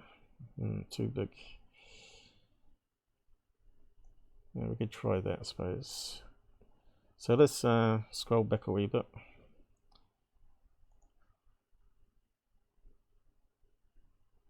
So we got something here. What's it saying? Object was orange. Then obliterated Saturn. So that's the sky watcher using a telescope. Streaked on past, and then another burst of light. So this is someone that's not using the apps. Plane Finder, Flight Radar 24, Heavens Above. And these people then start to see UFOs because they don't exclude stuff in the atmosphere. So I'll just skim on a wee bit to where he starts playing it. He's blabbing there. So we'll play it from there. There was these ATVs, these four-wheelers that were making a whole bunch of racket, so I'm sitting there, you know, just waiting for them to go by so I could start my commentary. And, well, there was this thing that showed up in 1 second. So it was in 75, there's 60 frames per second, and there's 75 frames.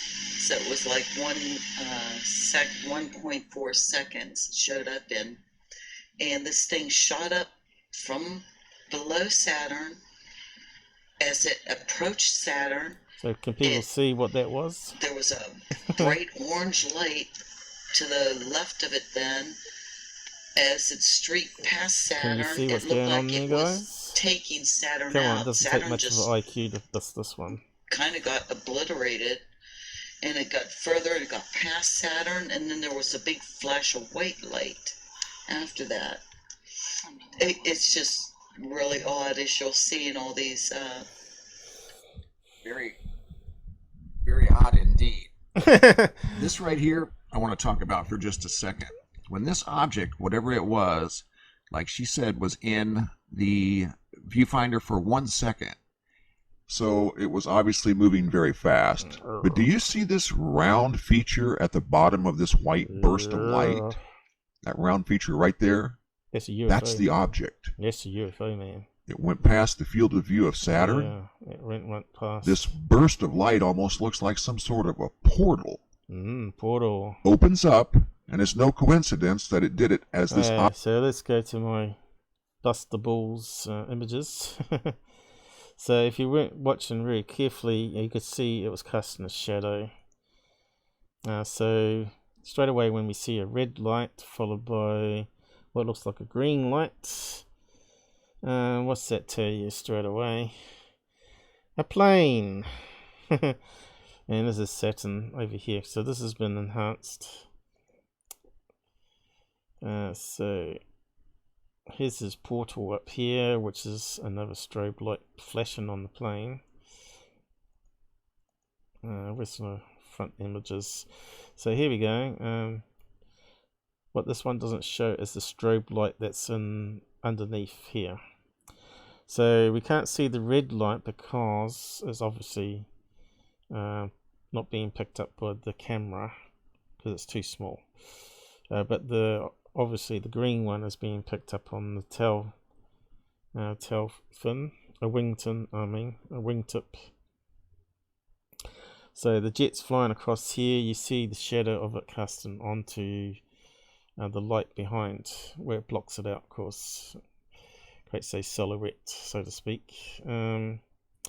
So yeah, it's just a plane passing by. So keep on playing, have a watch. Where is it? Yeah. Oh. Reload. Typical.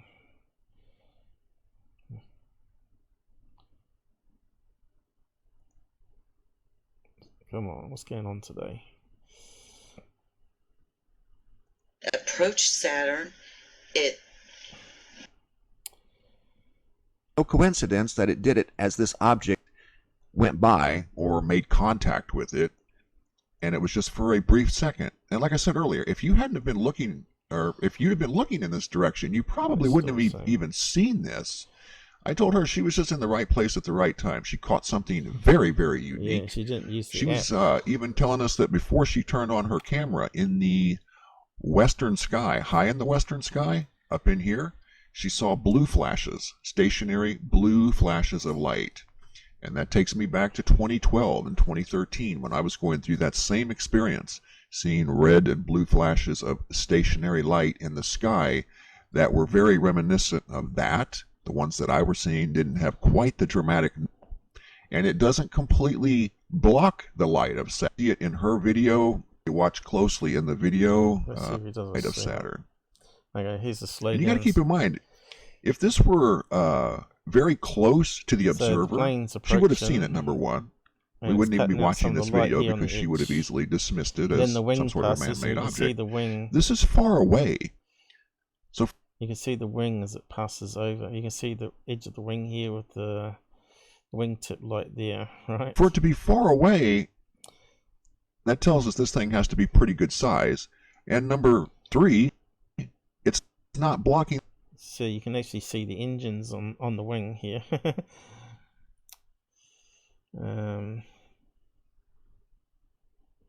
So you'd normally break that down, zoom it in, play it in an emanated gift, right? And just slow it right down. But we can sort of do that on here. But you can see the shape of the engine and the wing coming out here. The light out. What's happening now? There's the sound going crazy again.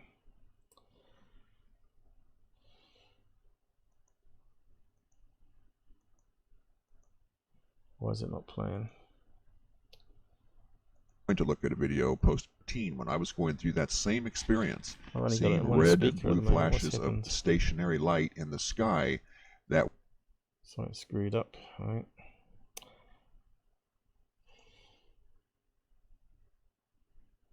Below Saturn, as it approached Saturn, there was a bright orange light.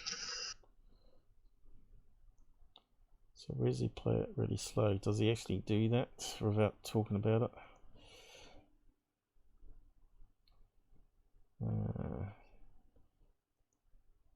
Probably here, probably. some sort of a man-made object. This So you can see the wing and the engine here, is far and that's past. away. So for it to be far away, that tells us this thing has to be pretty good size.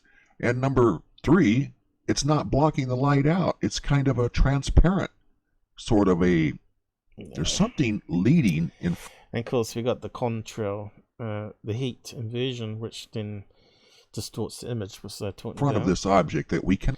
And then it passes, and the tail light In the matter blinks, of goes through, 1 which second. is cool in the portal. Different things. Then when it gets up by the white light, it bursts, becomes visible as part of the white light. So really, he's just talking garbage. I'm not sure if he's got a link to her video at all here. Original one. Probably best to look at that one, slow it down.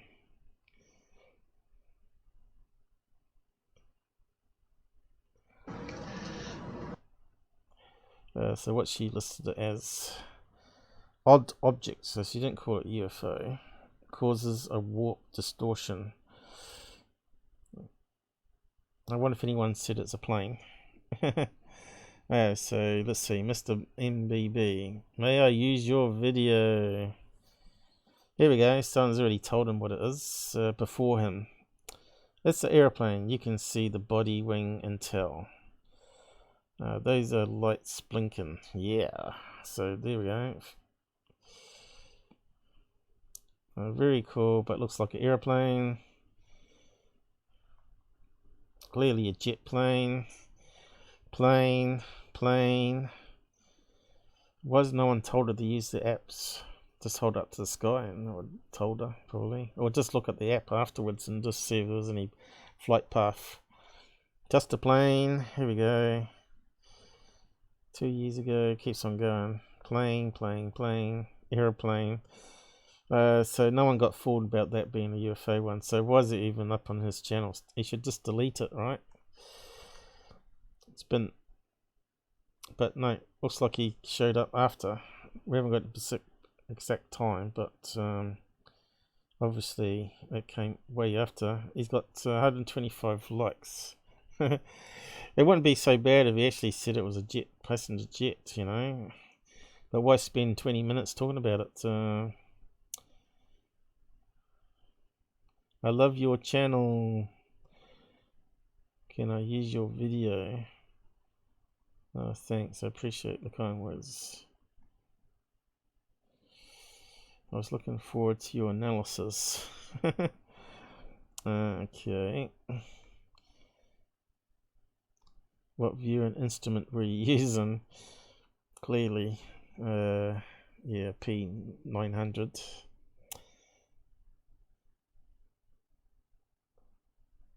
So why is no one there? Said it's a plane. Under his comment, the surprise is killing me. Was it a drone? No, it's a passenger jet. 2017, I think all the apps would have been available then. I think some go back to 2000 something, isn't it? 2010. The plane moved through the frame so fast because it's P900 at maximum zoom. So the field of view is tiny, like looking through a straw. Yep. Navigation lights, all planes have them. And the silhouette of a plane passes in front of Saturn. So how many views did he get on this one? Forgot to look. But it's all about making content for views, right? Hello, Saturn. So really, it should be updated. Debunked plane, and give it the plane flight number.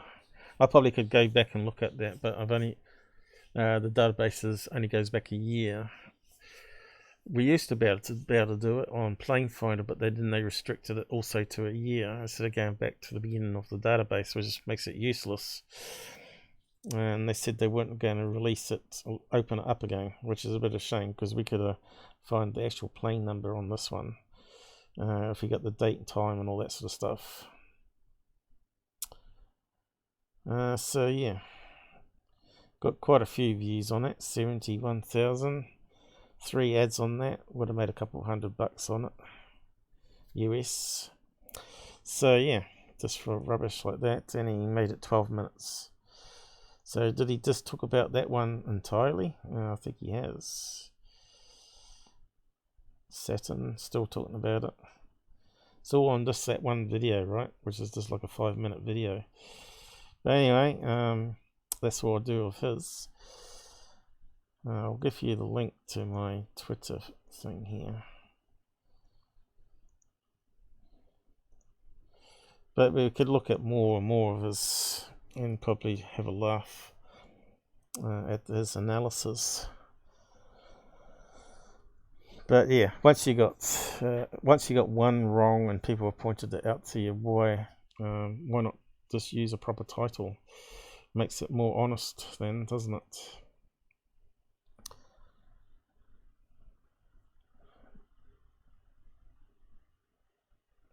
Ultra high speed objects. It's a plane, you know. Portal. It wasn't a portal. It's just a strobe light. One off for the X-Files, right? It's all clickbait title. No different than Tyler, and that's why he's mates with Tyler, right? So if we go through his videos quickly here.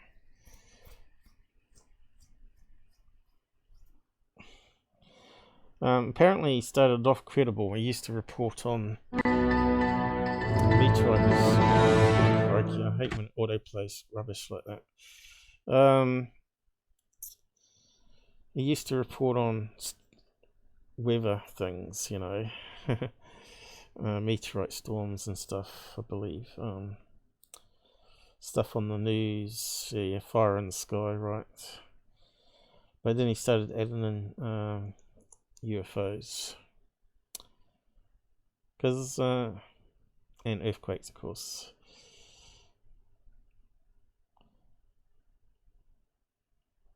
So he mixes in some credible things that happen on the planet with fantasy, pretty much. So is that what Tyler's going to bring? He's going to bring out the square ice cube business again. So here we go. He's now gone to IS feed. mystery lights, which will be a reflection off the windscreen where the astronauts are filming through, which we've covered already. We can have a quick look at that one if you want to. What's this one here?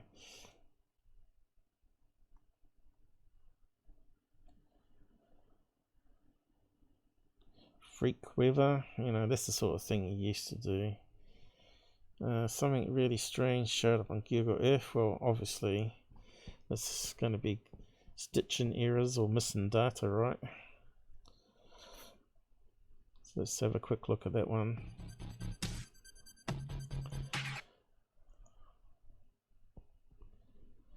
So he's like he's turned into Street Cap 1, right? Street Cap 1 was the saying. Finding images and shadows and rocks and zooming in really close on low res images. So what are we looking at here? This object here.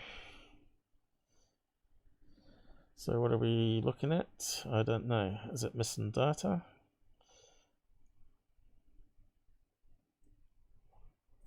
The question is, again, you can plug it into Google Maps. So has he got a location? So you can just copy and paste straight in. Doesn't look like it, does it? It's all become a Patreon. Nothing about source up the top here. Source. No GPS coordinates. Probably have to try and read off the screen somehow, like I did on the last time. That number there.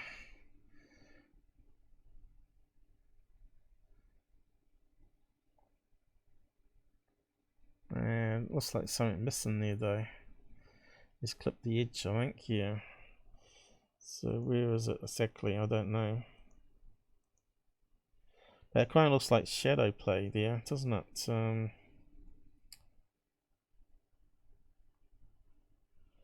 Rock shadows.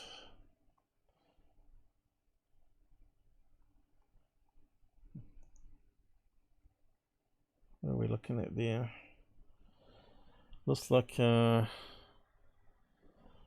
sunken ice next to a mountain.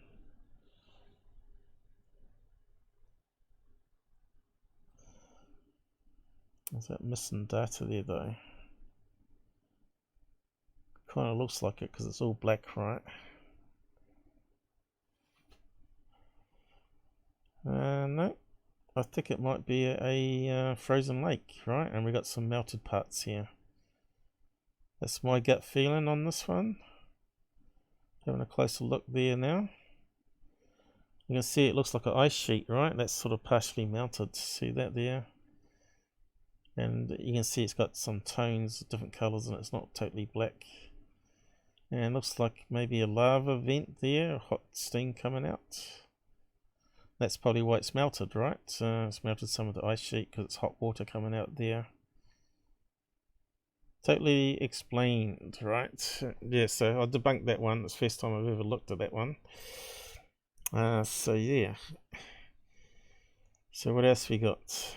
This is why I don't really bother with stupid channels like this. It's just a waste of time. This will be a reflection or lens flare or something. Exactly the same Street Cap 1 used to do, and crop the image so you don't see where it's reflecting off. Viewing the International Space Station webcam. Okay, so we've got a moon there, is it? Hello moon, how you going? Nice picture. Obviously they're taking a picture of the cloud cover here. On his smartphone.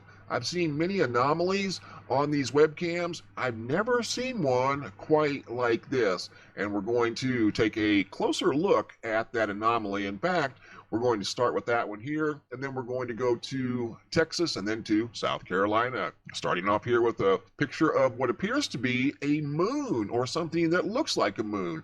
Again, I don't know what this is. It could be a reflection. I adjusted the lighting and different colors. It looked like the moon, but so it looks like some sort of lens flare, doesn't it? But that other one looked like the moon. Let's have a quick look again. I guess it could be a lens flare. Kind of looked like the moon, low res.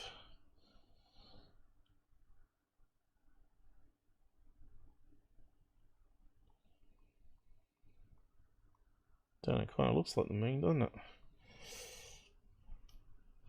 Quite like this, and we're going to take. I adjusted the lighting and different color settings, trying to get a better look at this thing. You can see it's very heavily pixelated. Don't know what to make of it, guys. It could be a reflection.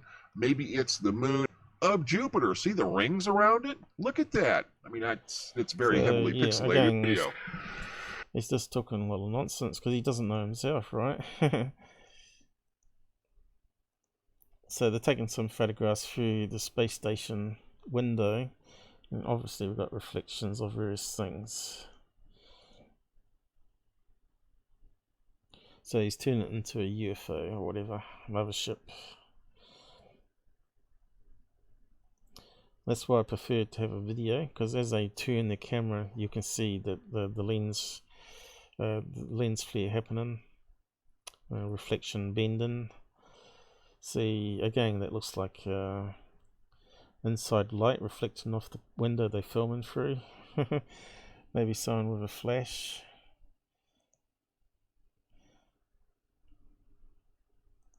Flat, like some sort of a flat piece of metal that's somewhat that's reflective, like maybe it's its own light source. Here it is in a slightly different format, moving towards the moon. I fast forward it so you can kind of get a little better perspective of it. Boring. See it right there, going towards the proximity.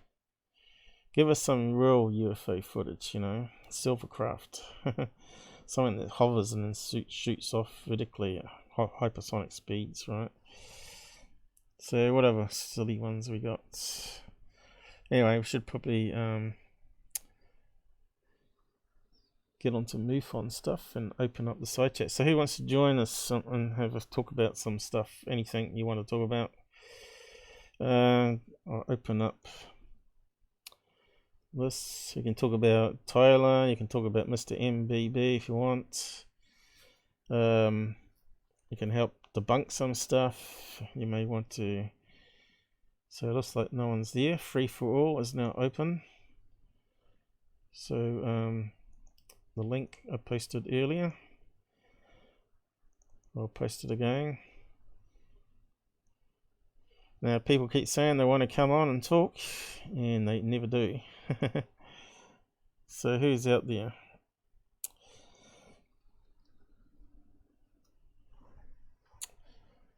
So who's a MrMBB fan out there? You want to just make up theories about specks of light and dust and low-res images. Not Mr. Ken, MrMBB. He could take over from Tyler now, or maybe he will. So yeah, if you want to come on side chat, if you do, you have to give it permission on Chrome for your mic and camera. You can click off the camera if you don't want to be on camera before you show up. Just turn it away before you click it or whatever. I think I'm not too sure. Can you join? But you don't need an account. You just need to click on the link. And you just need to give permission and you're straight in. That's what's good about it. You need no email. You can just enter a name. It could be your first name if you want your first name known. Make up a name. No one's joining us. Make sure you got a headset though. That sort of helps. although you can get away with it sometimes. No one wants to come on. Can't say I didn't offer. Okay, so what have we got? Just close that down for the time being. Photo viewer. What's that one there?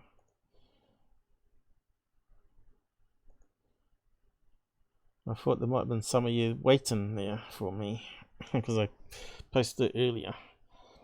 And you could have been watching it live rather than 30 seconds behind. Oh, right. If I had it running in the background, of course. I could have had it minimized, I suppose. Okay. Well, we'll just go on to UFO Stalker then.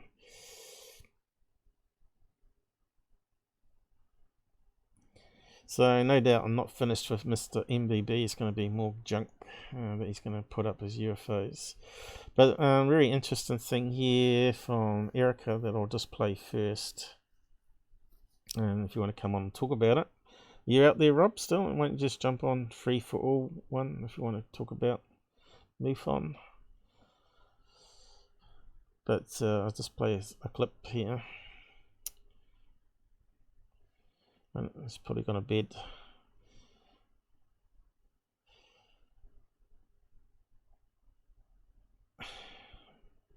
Always have trouble playing it some days. So you start seeing. So what she's got on is she's got a guest from Skinwalker Ranch talking about early days of school. Skinwalker Ranch is very interesting.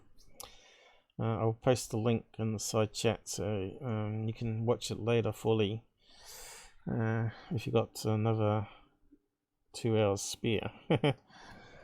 Eric on Skinwalker and MUFON.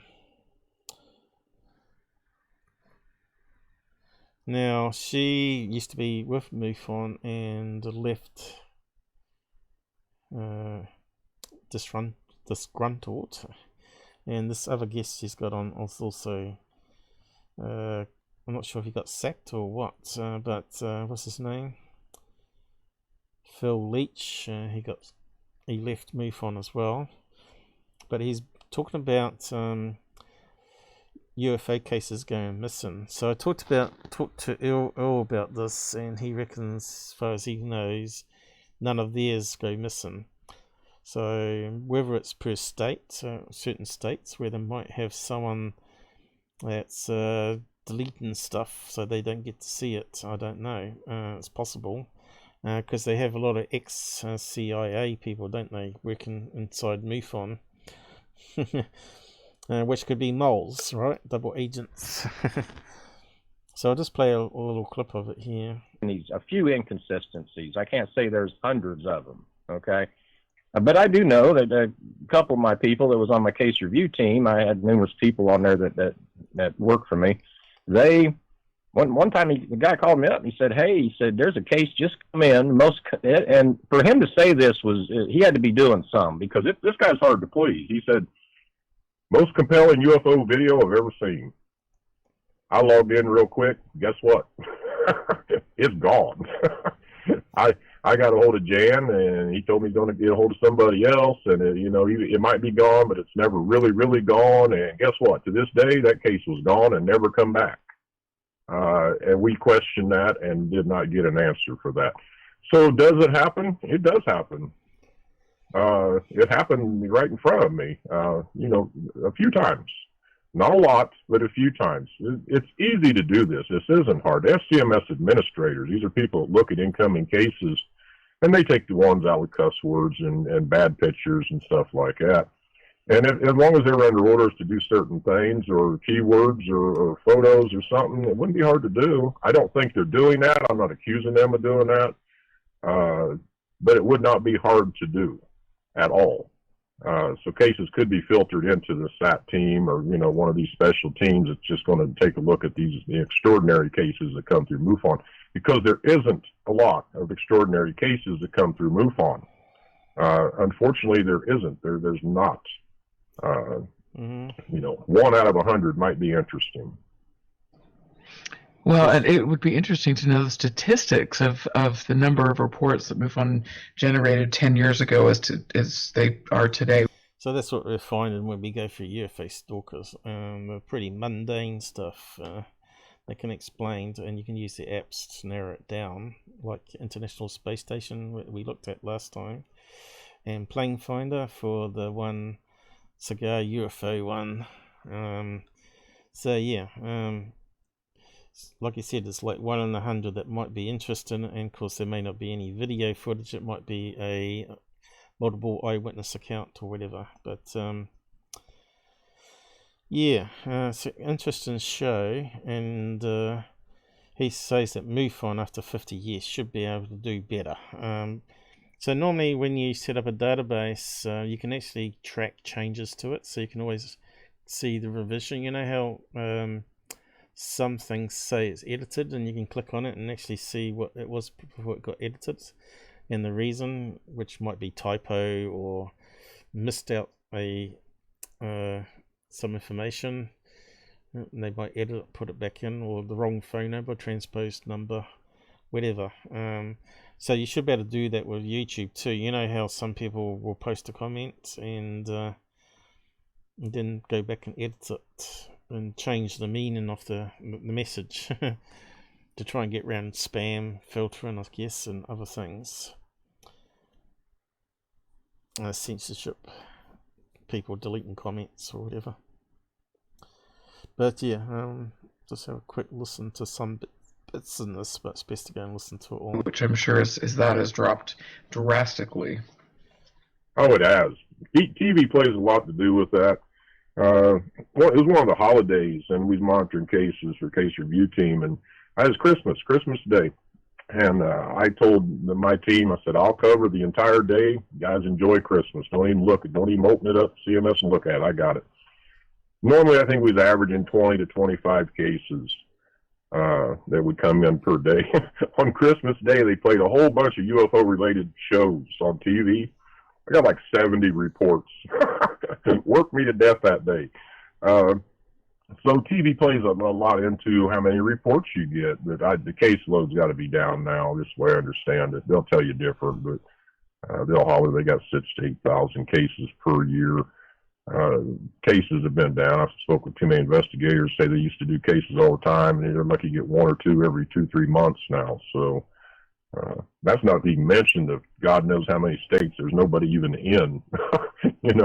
15, 17 states. So who knows how many states now that there's just absolutely no MUFON people in those states. Well, and you know what is curious to me? It's like you've got this organization. Everybody is coming in. It's like the lady that you were talking about that was in the intelligence community who came in and had, I'm going to read the MUFON book, and there's such a varying degree of intelligence and expertise in this, and then you get people investigating cases, and they're investigating cases, but unfortunately they're using personal beliefs to rule on a case, or perhaps they're being manipulated, or perhaps whatever, and so you have no, like, at the end of the day when the case is investigated, there's no integrity there. And so to me, the critical thing is getting the data the second it hits the CMS, not after it's been investigated. And that's what the case review team did. The minute it was reported, we looked at it. Very successful team. They closed that team up, by the way. They realized they thought they didn't need that, but very successful. We used it for the media side of things. If we had good cases, we used it for good cases in general. Did we need, special type stuff going on with a particular case? Did one land or crash or whatever that might be? We was on top of that right away. There was no delay. Like right now, there's a delay. A case could come in to see a brand new UFO report. They got 20, depending on what category, according to MUFON, category 1, 2, or 3, you have 24, 48, 12, 24, 40, whatever, how many hours you have to get, days to make contact with the witness. Well, hell, some investigators in some cases would sit there for weeks. So what else do they say here? point people in the direction, especially with all the Skinwalker Ranch stuff coming up, and we notice that there are always the same players and the same people involved in this on the periphery. I want to encourage people to learn about the Paul Benowitz case and look at the people involved in that and look at what happened to him. And Greg Bishop, my friend, did a great book on that, but I fully believe that some of that is taking place here and now. But I mean, what are your, I mean, Phil, at the end of the day, what are your thoughts on this? How much of a role does the intelligence community have in trying to get in here and muck up the waters? I hope I'm wrong. But if you just write this down on the chalkboard, just what you know, okay, and the time frame and all of this, it only points to one thing. It points back to the Stars Academy. I hope they're doing a good job. However, I'm sorry, they're all ex-government workers. It's retired or in their words. But they'll tell you in the same breath they're not ufologists. That should scare everybody in ufology. Why people who are not ufologists want everything from ufology? They put any thought to that at all? I don't understand it. I don't know why people's falling for this. I don't know why they're willingly, other countries are giving them database information. Just hand it to them. That's just nuts. I mean, I hope that I'm wrong. I hope that, they need to come out, and they're not going to. We'll be lucky if we hear anything from anyone. This will all happen. There won't be anything you can do about it. You can't battle some things. I want everyone who has a vested interest in this, whether you're a lonely little field investigator or you're up there in the world with MUFON or New Fork or any of these organizations, second guess what's going on right now. See what role you're playing in all this. Maybe you're being a little blinded by the light. Think you're doing the right thing? Go ahead and do it. But put a lot of thought to this. For all your listeners, say something, write something, do something, make a phone call. MUFON's got a straight-up phone line right up to the office up there. Ask these hard questions. Because a lot of people deserve answers. It's put their lives into this, their entire lives, trying to get answers of something that's affected them personally on the most part. It's not happening. It's never happened. And make them show what they're doing. They claim they're teaching all of us about ufology on their website. They ain't taught the public shit. Never have. I've had that conversation with them. Okay, I said, why don't we start putting pictures of UFOs it's birds and balloons that we know what they are. That way the public knows. Don't report it. It's a freaking bird. Yeah. They don't want to do that. So that's what I'm doing here, guys. My live streams are exactly doing this. It's showing you over the year in my different lives when I do Sundays, MUFON cases, how many birds there are, how many reflections there are, camera artifacts. So I'm putting it all out there so people will know what they're looking at and not report it to MUFON to become better UFO sky watchers. That's what I'm trying to do. So really, I'm doing. But you can see what he's saying here. If they limit all those crazy ones coming in, which are lens flare or whatever, then there hardly be anything on the database, right? And it'd be very unknown cases, which will be the 1%. 99% will be filtered out. But yeah, it would certainly reduce the workload a bit if people were more aware what they're submitting, I guess. But yeah, anyone wants to come on and chat about all this sort of stuff, about MUFON, Tyler, MrMBB, fraud channels, ufology, your own experiences, come on, it's not too hard. You just have to click the link, and when you come in, you can just click on this one here to hide your camera, like that, and it just creates a voice thing, as you can see. So that's me, but I'll keep it broadcasting my image. Infinity and beyond, as you can see, and you can mute your mic there too, and I can do the same, and I can kick you and all that sort of stuff if you end up being a troll. But yeah, do just click on the link, and I've posted it there before. Come on and start talking. There's got to be someone out there that's had some interest in sightings on UFOs. All you have to do is click the link on a Chrome browser if you're on Windows, and in you come. And if you want to install the app, which is very small, or allow us to connect to you on your mobile device. Of course, this is the third time I've tried this, and last time we got a couple of people, one person on, and the previous time we got one person on.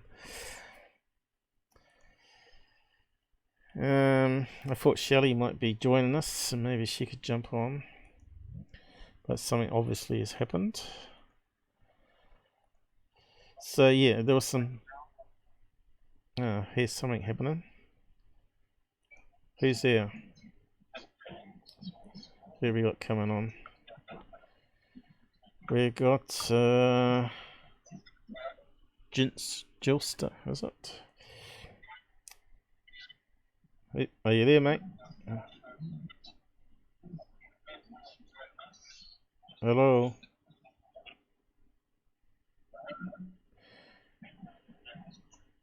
You got your. Okay, I'm here. Hey, we got someone. So your name Hello. is. We can hear you. Hello. Infinitely. Can you hear me or not? I can hear myself in the echo. How are you? You'd have to mute YouTube. Mute YouTube, else it creates an echo. Yeah, I'm good. How about yourself? Whereabouts are you located? Hello?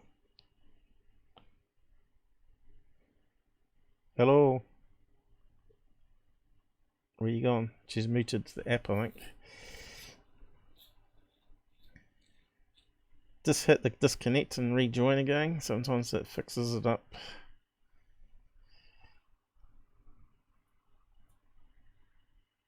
If you're on a poor connection there, you might need to turn off the real-time screen at the same time.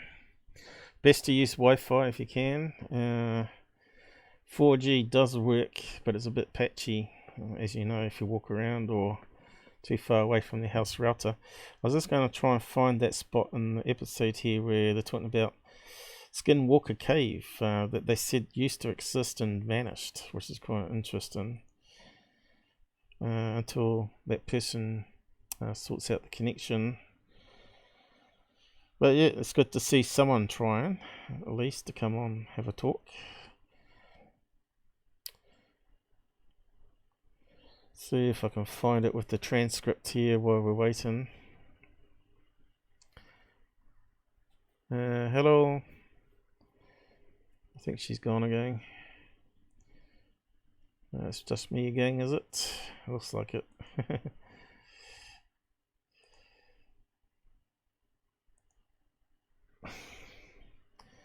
You can see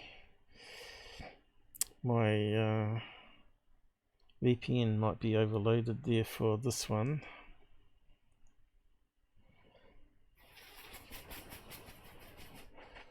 So I'll try that, reloading that again. And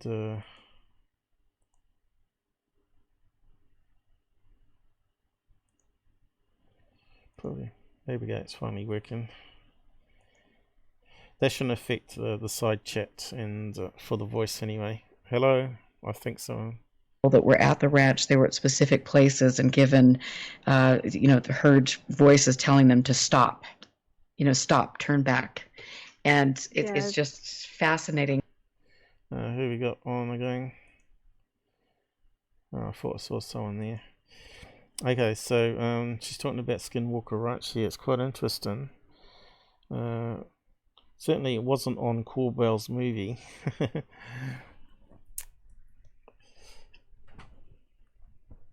Let's see. I just want to see if I can find a bit about the cave entrance. Remember I talked about they never did any radar scans or tried to map if there was any caverns underneath the ranch, because that would make sense when it if there was any tunnels, whether that's where whether there was any crystals, you know, like quartz crystals under there and water flowing under there in caverns. That would kind of make a lot of difference to the paranormal activity, according to most researchers. Oh, it's opening up on the wrong window now, isn't it? I need to click on there. So cave. Let's see if I can find it. There we go. Said there was a cave. Okay, let's have a listen to that bit. I don't know if it's going to let us do it. Let me just double click on it. Takes us there. So there was a cave on Skinwalker Ranch that they would go into, and you know, the landscape down there is that sandstone, that red sandstone. So if you take something like a key or even a rock, you can, you know, rub in a pattern or a word and it will stay there. But they would go into this cave and he would take bags and he would scrape off the salt from the inside of the cave, and they would take it back and he would make ice cream with it. They would freeze the ice cream. And he said that there was a trail worn into where you would walk into the cave. And you could see that because they had gone so much, they had gone into it so many times that it was just worn in. And he said, you know, after all this started coming out and all the stories with the Shermans and, you know, Bigelow buying it, he was curious. And this was before they had guards. And he went back and he found it. And he said there was nothing there. But the trail was still worn in, like you were walking into this cave. But the cave was just gone. It was just flat. There was nothing there. And he said it didn't look like it collapsed. It just looked like it was there and it was gone. And he had wondered at times, you know, could that have been a portal? And he said in the interview. So yeah, I won't play too much of it, so you go and listen to it. But yeah, I'll give her a plug for the show there. I think I already posted a link anyway, haven't I? But I'll just put it there again. Luke's. So yeah, talking about whether portal in the cave. Could it be that it was cloaked? But yeah, you've heard about the Hopi Indians talking about mountains and cave entrances. Maybe there's a way to make rock form a doorway, so it's like part of the mountain again, and 1 minute's there and 1 minute's not. But he's saying it was totally gone. So I'm not too sure what he means by that. There's a pathway going up to where the entrance used to be, and it's just flat, is what they were saying there. So what was the transcript saying? Beam of light. It was gone. Had 100 at times, you know what has been there.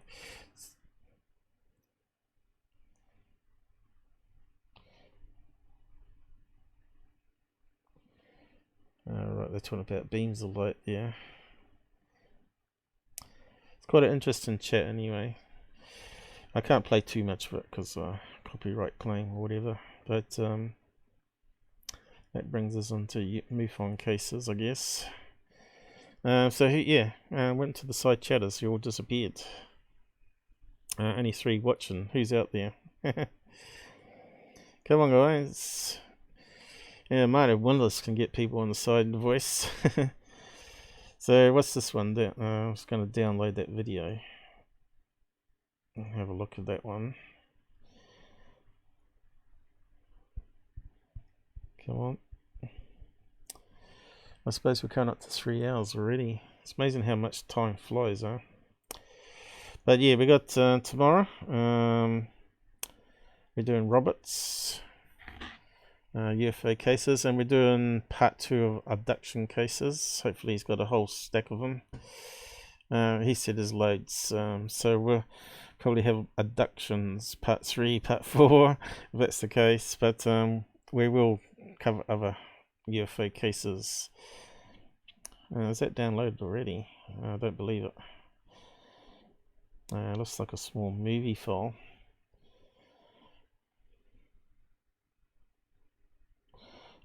Tired? Okay. What's the time now? 3 hours. Or was it 3 hours ahead, not 4? It's only what, 7, 8 o'clock in California. Oh, it's coming up to midnight for other people.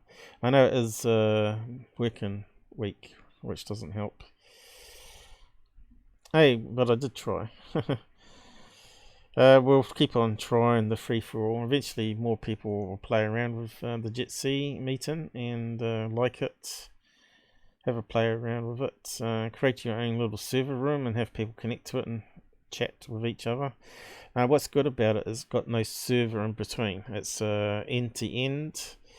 There's no government spying on what you're saying, and it's encrypted, and it's using peer-to-peer technology, which, as you know, a lot of people out there in government and corporations don't like you to use.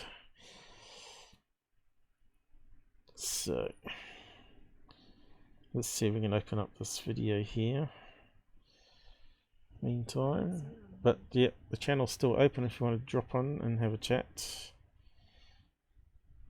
It's so scary. Yeah, I can hear.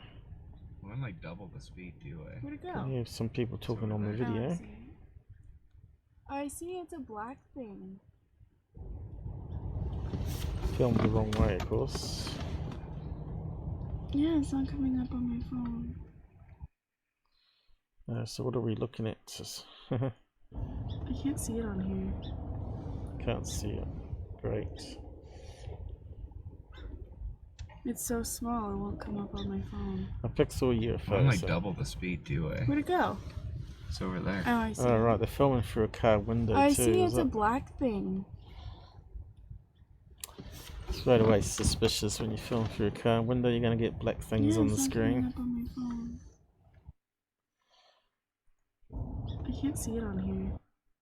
Let's have a look. What I'm meant to be looking at.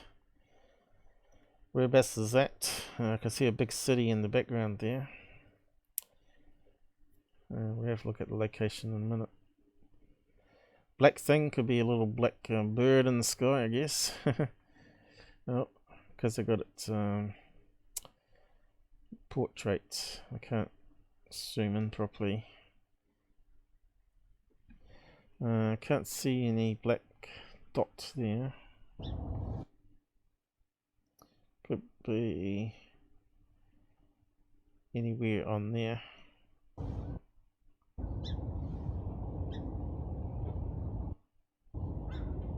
I can hear birds in the background.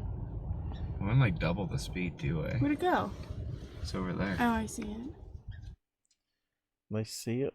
I don't. So let's have a look at the images because they'll be higher quality. And are they landscape? Nope. Ah, she's done a screen capture. No, that's low quality. It's like 1080p taking a snapshot rather than using the camera itself, which is 13 megapixels. You can zoom in little dots quite easily. Okay, let's save it anyway. Let's have a look. I think it's a screen grab.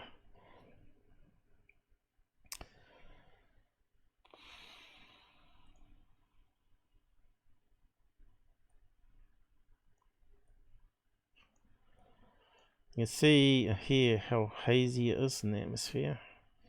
Is that pollution? Is it just water vapor from the mountains? But yeah, I can't see anything there.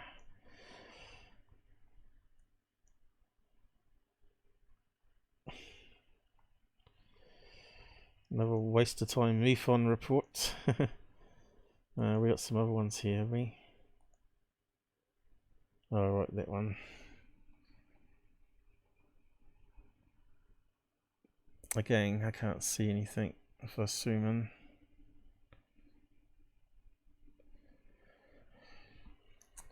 These are boring. A lot of these MUFON ones. So let's see what they're saying. Quite a lot of blurb here.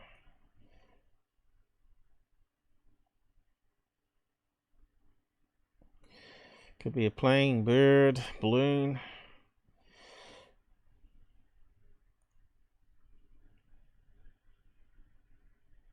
My girlfriend and I went down to Crescent Beach, BC, Canada for a walk when we started watching some planes when my girlfriend noticed underneath an oncoming plane headed from Garibaldi Mountain to Havre Airport had a smaller but close in size tic-tac object coming under the plane and passing it with more speed, to which it gained a large distance in front of the plane.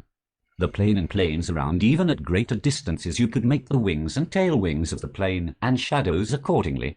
The tic-tac showed no sign of other structures and was silent with no condensation trail or emissions. It silently passed the plane from below and continued to the other direction before turning at an angle and moving toward the Burnaby North Surrey border. We got a video of it when we could, as it just passed the plane. In the video you can see from the right-hand side and around 2-3 yards up from the bottom a silver craft moving very fast, making it hard to pick up and film in time. We took still frames from the video to show it better. So they saw that with all their eyes, and yet didn't get on camera. So yeah, if you saw an object passing a plane then doing a right angle turn, I think we're looking at possibly a drone or a UFO, right? So we need to see footage of that. But then again, is it a right angle turn? Was it a steep right angle turn? Was it a bird just simply banked, a black bird that was passing the plane that then banked? How far away was the plane? So there's a lot of information there we don't know. So we can rule out things. But probably again, you could probably plug that into plane finder or flight radar. What's the location there? British Columbia, Surrey. So whereabouts is that exactly on Google Maps? Let's have a look. Sounded interesting. Like it could be a UFO. Right. But we haven't got the footage to make it interesting.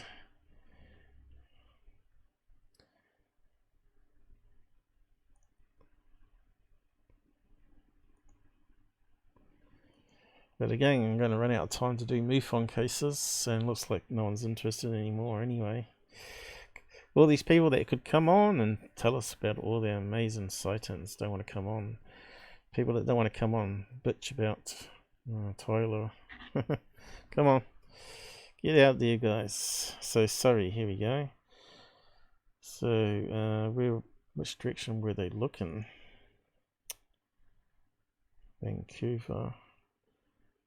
So where's the mountain range exactly where they're looking?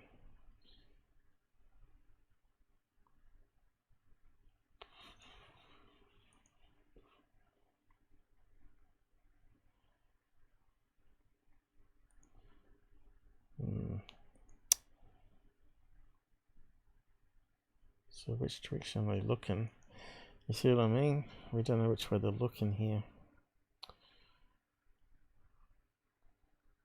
I'm looking over this direction to that part of the island. But where's the mountain range? Let's see if we can see it on satellite a bit better. I think people got tired. So it looks like a mountain range there.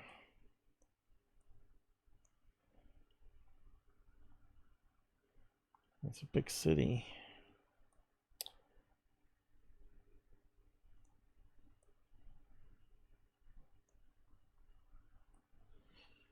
Yeah, I have no clue which way they're looking. Certainly a lot of mountains over here.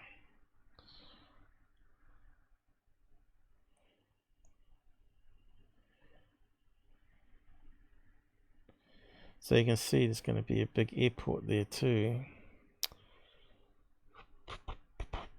Let's see, which way could they be looking? I don't think there's any clues.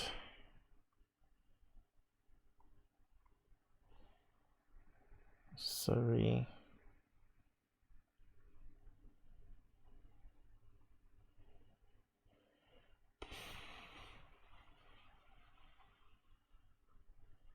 Looks like it's near the river. Is there a river there? So we need to look at Burnaby. Is it Burnaby? So where's that?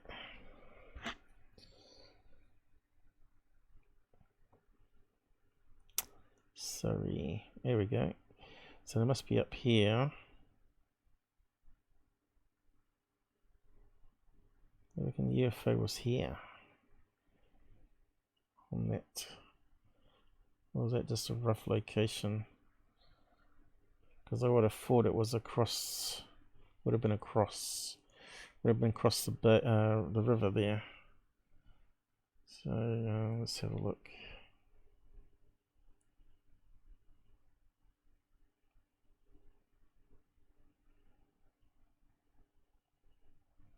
So there seems to be a lot of houses there. What's that there? See, that's half the problem. We're not sure which direction compass they were looking. But have to get more information off them.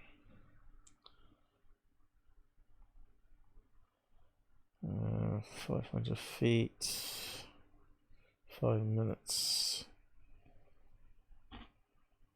No cloud cover. Yeah, but what's the compass heading? North, south, what? So yeah, really haven't got much to go on there.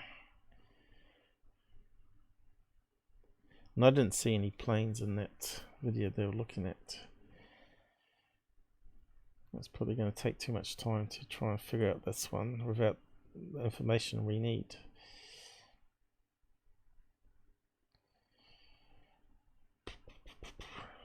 Let's see.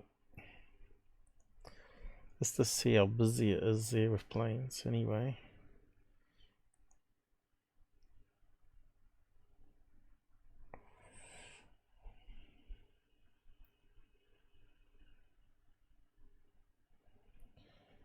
I might just have to zoom out more. 80% should be alright though.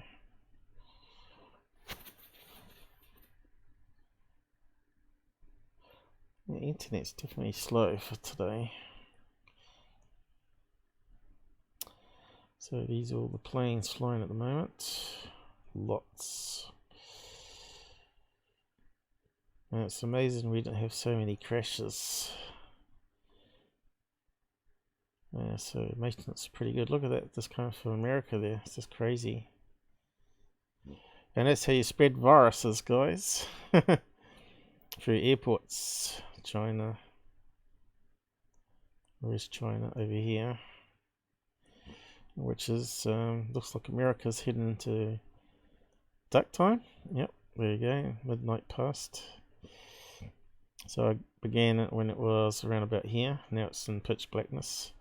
So what's that island there? There's a lot of traffic coming from there today.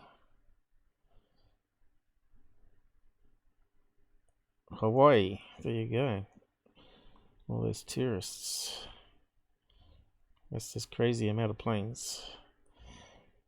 But yeah, we got sidetracked.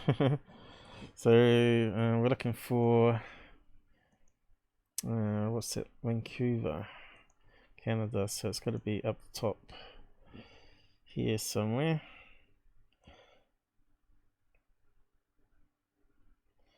Okay, guys, where is it? Yeah, New York, Montreal. It's a shame I can't say Vancouver. Might be able to find an airport. Maybe. Then Vancouver International. Go there.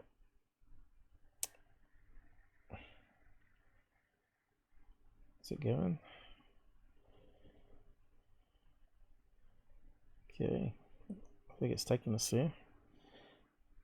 That sort of helped. Made it a bit easier. And we're looking for Surrey. There we go. That must be the airport right on the coastline there. Certainly looks like it. I think the blue dots are airports, these little things. Vancouver something airports. So these will be like the smaller airports where they have tourists. So there's not too much happening there at night time right now. A few planes on the ground, I think. Looks like it. They got a long runway. Yeah, different runways. The one's getting ready to take off there. Real time. Currently happening right now. We click on that. We should better get details about it. I love this program. It's really cool. So there you go. It's a white plane with a blue towel. And it's going to Calgary. Vancouver to Calgary. There you go. Oh, what's it doing?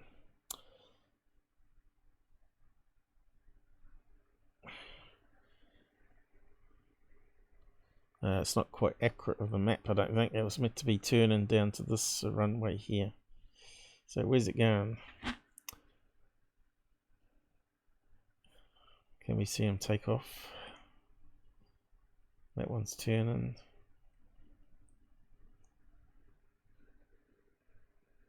That one's losing. That one's losing. Yeah. Alright, we got another sub. Hey Manson, how's it going? Not sure if you're watching. Tomorrow's stream with Rob, yeah. We'll just be doing UFO abduction cases. Actually, it'll be my early mornings. But it'll be your very early morning USA, unfortunately. So yeah, these planes are going along these runways, but they're not quite matching up here. But it's not too bad. So are they going to go to the airport, or are they going to fly off this one here and take off? Here we go. Is it speeding up? There it goes. It's going to take off. We're watching it real time, and that one's going to queue up to fly after it. Picking up speed. Let's get on that one. That one's going to London. We should be able to see the altitude change too. Latitude, where's the altitude? Probably going to be too late for it. I think it might be airborne now. So that's another white plane with a white tail.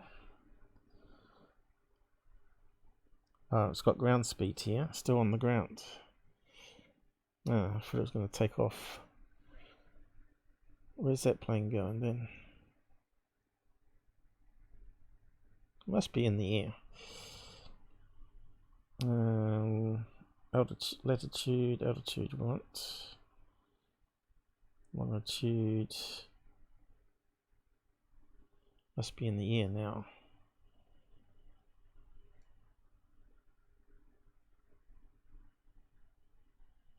Where's it gone? Still flying? Why is this not expanding upwards? It opens up another screen.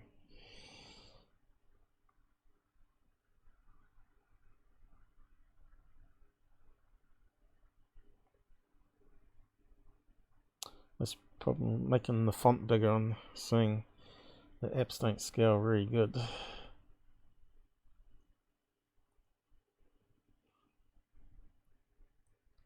It's definitely up and away, and looks like we've got another one coming up to take off. So, going by that, where were they standing? Okay, so they're over here. So they must be watching planes come off from the airport. So they must be standing here somewhere. Look in this direction.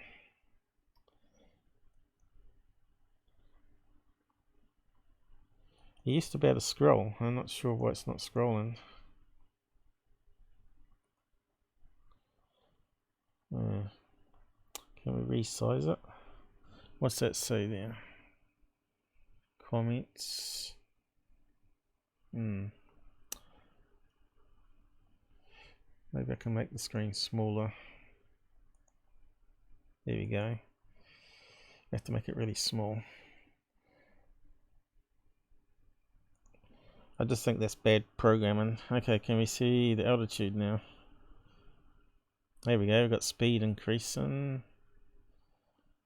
What's that say there? Can't read it now, it's too small. Airspeed, we've got nothing.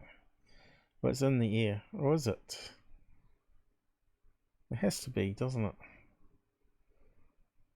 Looks like it's heading towards UK, that direction. It's wind speed, latitude. Where's the altitude? Why can't I see it? Oh, here we go. GPS altitude. Yeah, it's gradually going upwards, I think. 6,700. There you go. What's that? About 200 feet per second, is it? Well, it's picking up speed now. It's doing a big climb upwards there.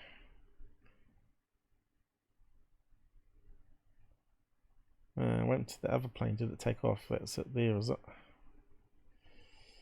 There was another one behind it.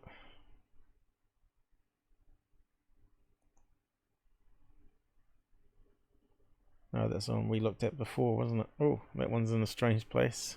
That's got to be an error.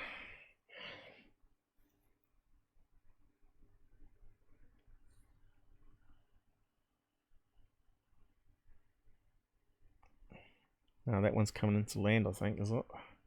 The propeller one, that was not one we looked at before. So that one's going to be a slow job. Well, that says 0 feet here, so it must be on the ground. That doesn't make any sense. Oh, now it's changed position, look. Looks like it's taken off there.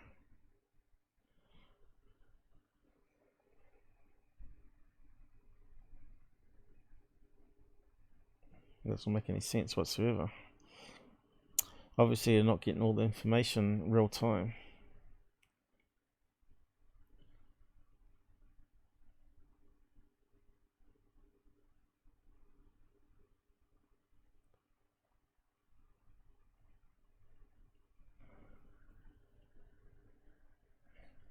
Maybe it's taken off now. There we go. It looks like it's accelerating. But we're not getting the information real time. It's taken off. Yeah, but the point of this was people to check when people are arriving for their home guests, right? So you can just track when the person's coming in.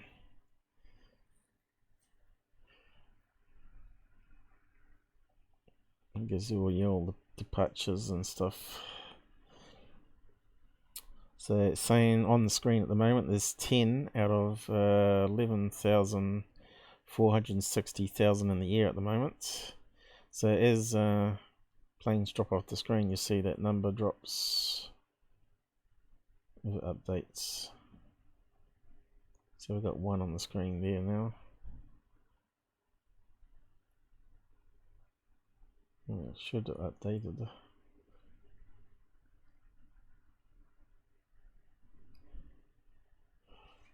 Looks like there's a few bugs in the software. But is it 9? 1, 2, 3, 4, 5, 6, 7. Where's the other? Oh, 9's disappeared. There should be an 8th one. 1, 2, 3, 4, 5, 6, 7 there. So where's the other one? Oh, right, it's coming in. Number 8. So I reckon that must be the field of view there then. And you can click on each of the planes, see what they are. But what's good about this is you can do a playback function that particular day. And you'd have to work that out. So let's have a look. So we've got to say what's UT time. So we're looking at it's at 10 in the morning, 10 o'clock, November last year. So we want to say what's Vancouver. Probably spelled it wrong, have I? UTC time.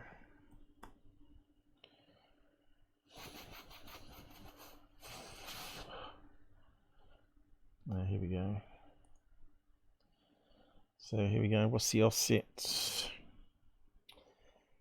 UTC minus 8.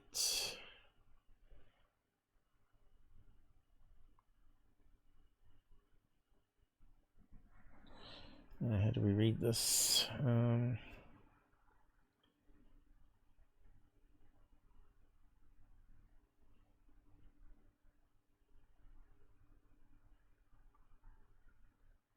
Thursday at the moment.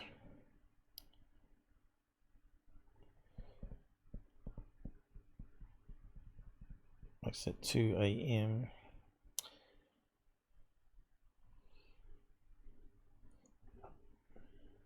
Okay, let's put time to UTC. I think that's how I need to do it. Here we go. It's 8 hours ahead of British Columbia. So if it's 4 in the morning over there at the moment,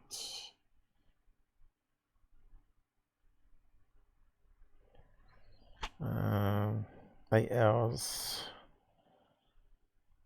should be, so it's got to go 8 hours backwards ahead. Is that what it's saying? Greenwich Mean Time minus 8.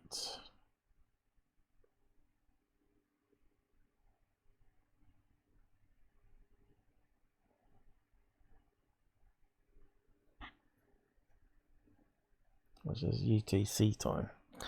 Okay, so what's that mean? 4 midnight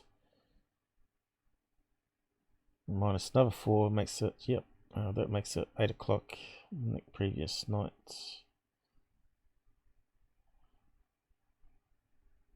So that means we've got to add 8 hours on what's on the report, I think.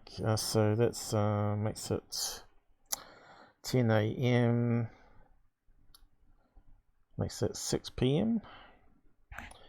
So let's just see what happens. I have to do full screen on this. Oh, look at that plane, it's going sideways. There's going to be a bug. Okay, so November last year.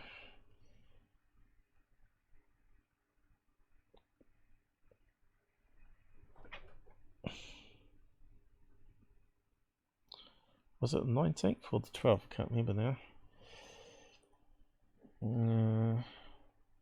30th. 18th underneath. Oops. 30th.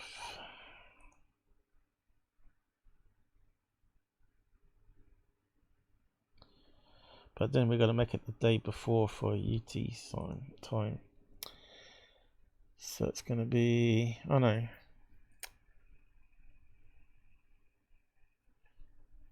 We've got to add on 8 hours to get it to this program. So there was 6 PM. I think, yep. I hate time zones. And start. Yeah, so we can see, can we move that sucker around? No, we can't. I need the map.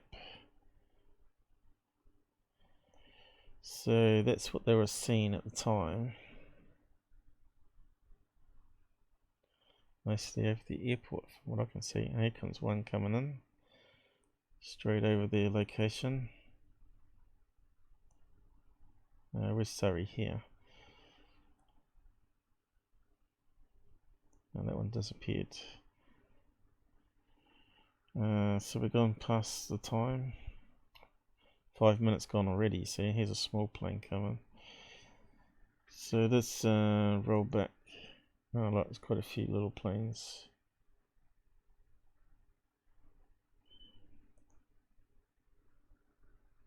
Back to 6 o'clock. So what would they have seen from that location?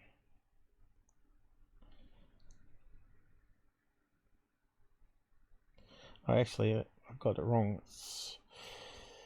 It should be added on 12. It should be. I got it wrong. Add on 12 hours. It's got to be 6 p.m. That's morning, isn't it? So that's got to be 18, isn't it? So it's 12, 18. That makes more sense. So you can make mistakes with all this stuff. All these time zones. Yeah. Oh, right. That's brighter now, you see. That makes more sense. Here we got plane right over top of them. So I assume it could be any of these ones. Oh, it's really busy all around them. That one's turning. What's that, helicopter? No, small plane. We can pause it. And that's already 2 minutes past.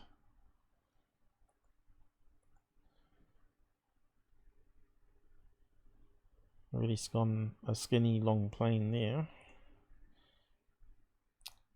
That one. Big white plane. But yeah. There was another object there that they're seeing. That's not on the radar map. I think we can get radar up as well on this, although I don't quite understand how it works. Alright, so UT time is 04. Is that talking about my location though? Yeah, I think it is.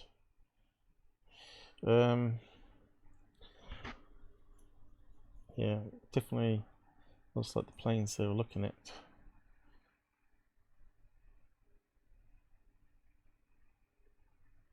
Now, where's it going now? Goes one direction then the other. Kind of weird.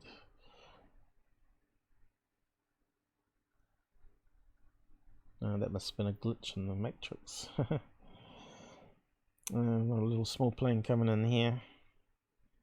Right over top where they probably were looking. It's coming up. That's past the time though.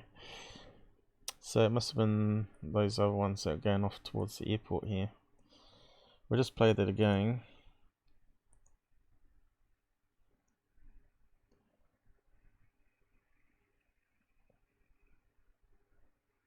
One minute past. They don't seem to be moving. Alright, now they are. 2 minutes past. Whoop! There's got to be crazy data there. That doesn't make any sense.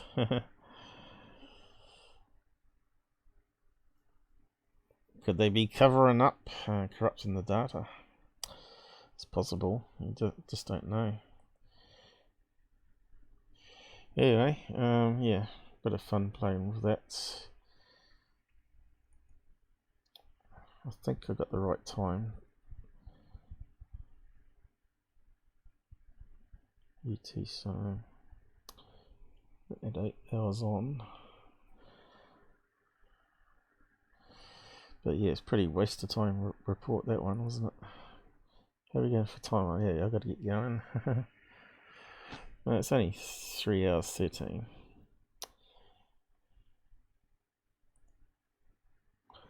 Oh, we got suddenly 6 watching, 5 watching. Anyone want to talk? Go and click on the link up there. Where best should I post it? What are these guys saying?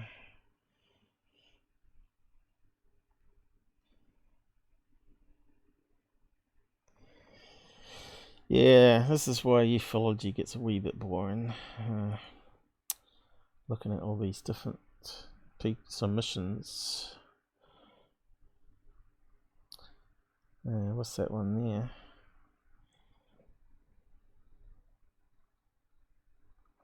MUFON's really slowed down loading.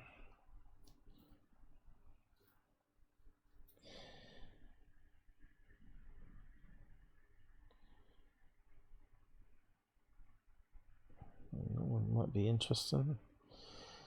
So let's have a look at this one here.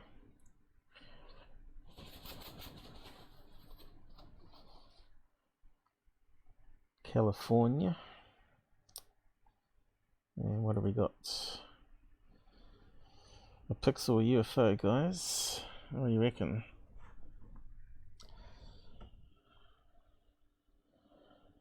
A balloon?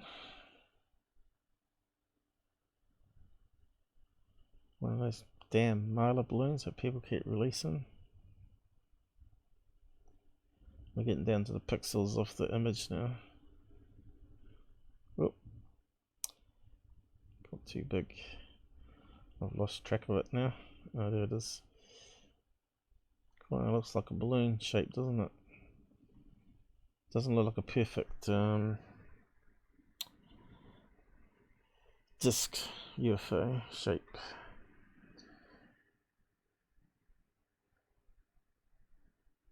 Bit hard to tell though. It's amazing how much you can zoom in that thing. So they got some thing, but they really haven't taken any pictures. You know, you need to take more pictures so you can sort of make reference points, you know, to the ground and all that. Which way the wind was blowing that day, which way it was heading. All helps. I don't think we can do much with that one though. What they saying?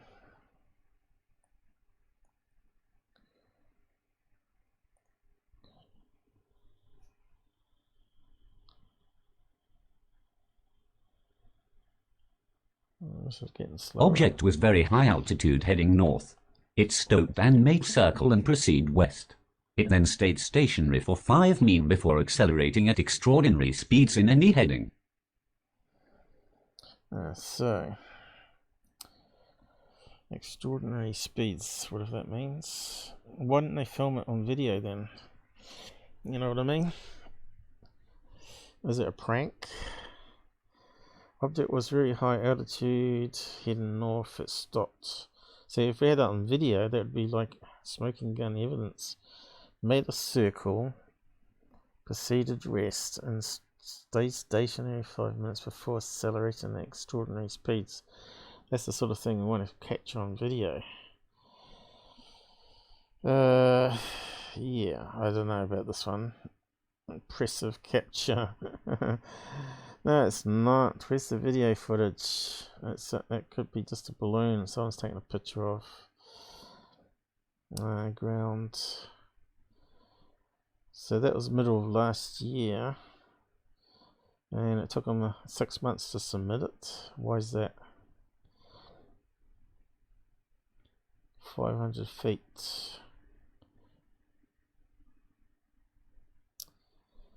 It's a bit disappointing, that one. Well, let's see. I don't know if we can do anything with it.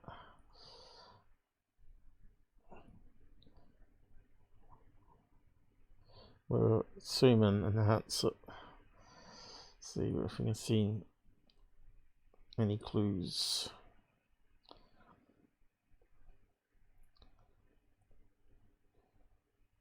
So, which one have we got? That one. paint.net.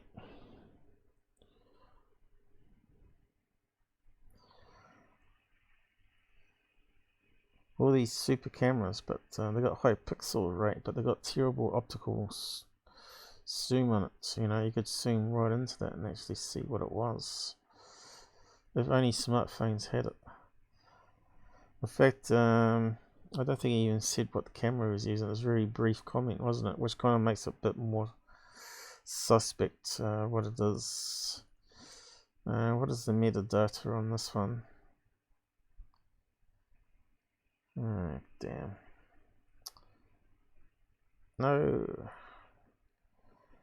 Not open with. Into. I bet it's all blank. That's been edited, which makes it suspect. Oh, maybe there isn't. We got Sony.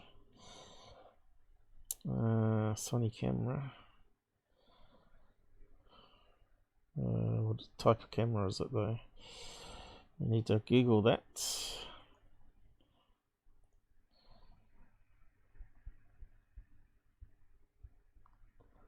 1/800. That's why it's pretty clear. It's almost 1/1000.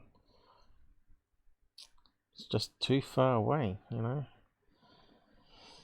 So it's got a good shutter speed there, but not the best.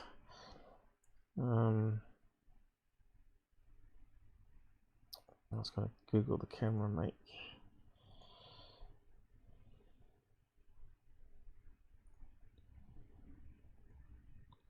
Here we go. Good try. So what's this type of camera? I want Sony. Is it Sony? Sony, yeah. Here we go. General name. 24 megapixels. Yeah, I thought it was pretty high. But it just lacks the optical zoom on these digital camera.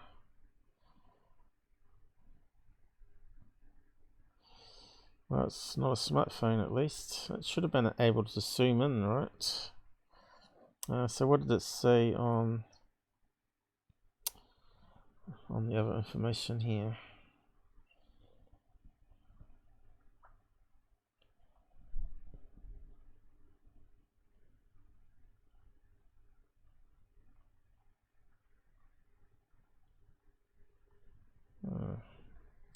Normally have lots of other information, right?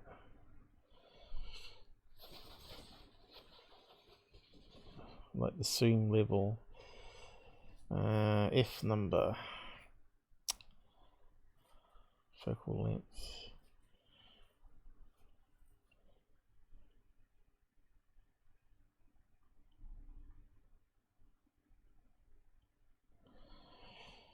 Yeah, so let's have a look in the editor.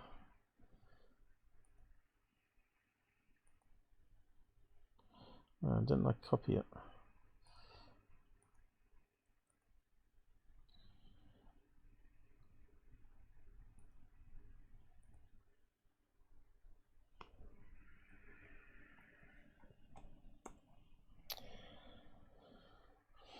Still kind of looks like a balloon there, doesn't it? Zoom in on that. Kind of looks like it's got curvature to it there. See that angle of shadow? The sun's above here, hitting it that side. It looks like the same color all around. Doesn't look like a disc there. It looks like a sphere. By that curvature of the shadow. It's pretty good though. It's not blurry. That's too bad.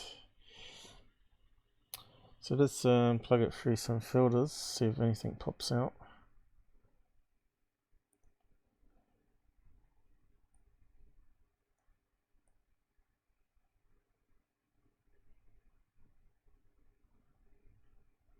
Looks pretty clean.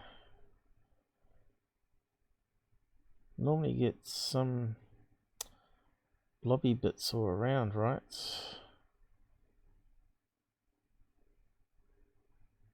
Well, it looks a bit suspect when it's not. Now let's try the flip one. Let's see what we get with that one.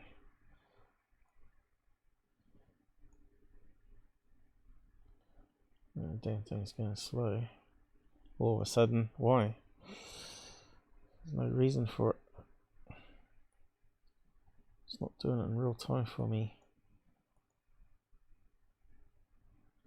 I always have this problem. There we go. Now it's working.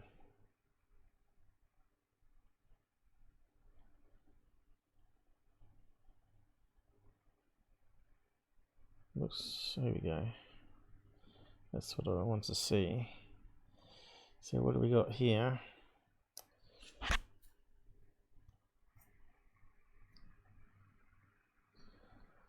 Well, it doesn't look like it's a Photoshop, because now we've got the little bits all over the place here.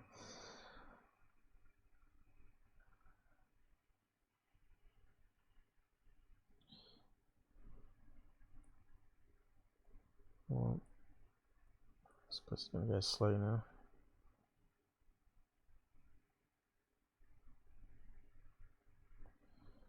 Okay, what are we looking at there?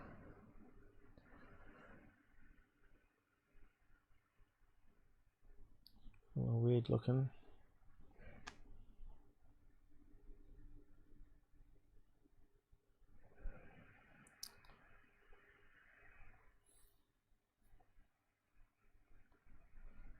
Reflections off the surface of the sphere. Oh, there we go. I was correct. That sort of changes it a wee bit, doesn't it? Looks less like a ball there to something maybe underneath.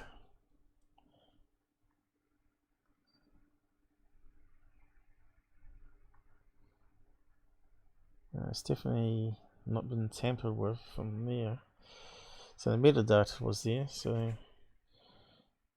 can I adjust this slowly without this computer going crazy on me? Like, because I got Plane Finder running in the background probably.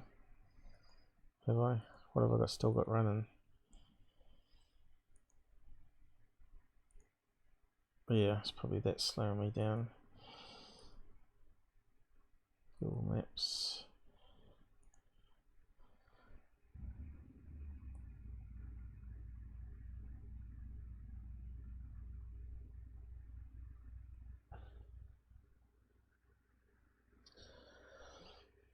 It's a bit hard to tell really, isn't it?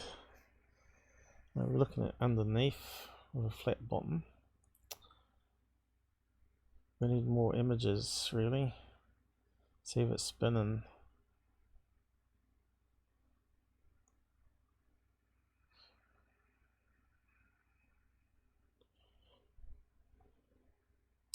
I think it is a sphere though. Looking at that one there.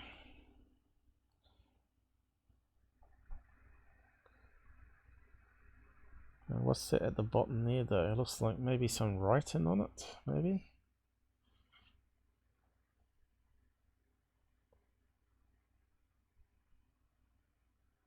Happy birthday or something? Let's just reset that again. It's amazing what you can pick up when you change the blacks into different colours. It all looks the same colour. But there was some square bits down here.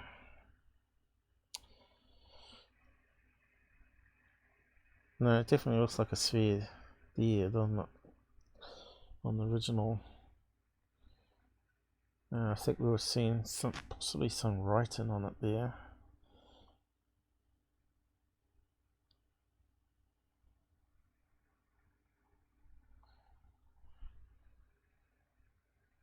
Although we can't really see it. Yeah, I think it might be just a balloon. Or some crazy UFO sphere. One or the other. That's all we can narrow that one down to. This doesn't look like it's a fake. Looks genuine.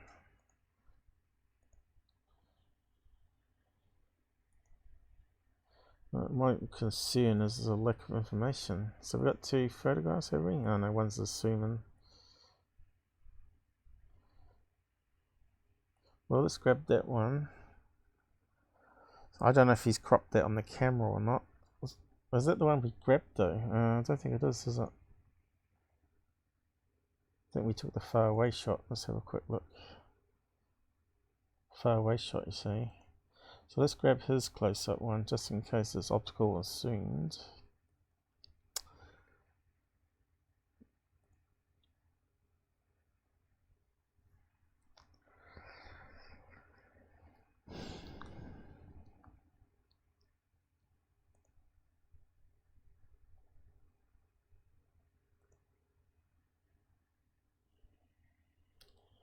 And let's have a look now.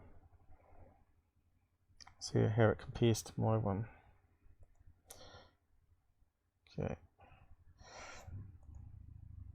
You might hear a motorbike outside. So what's he done on this one here?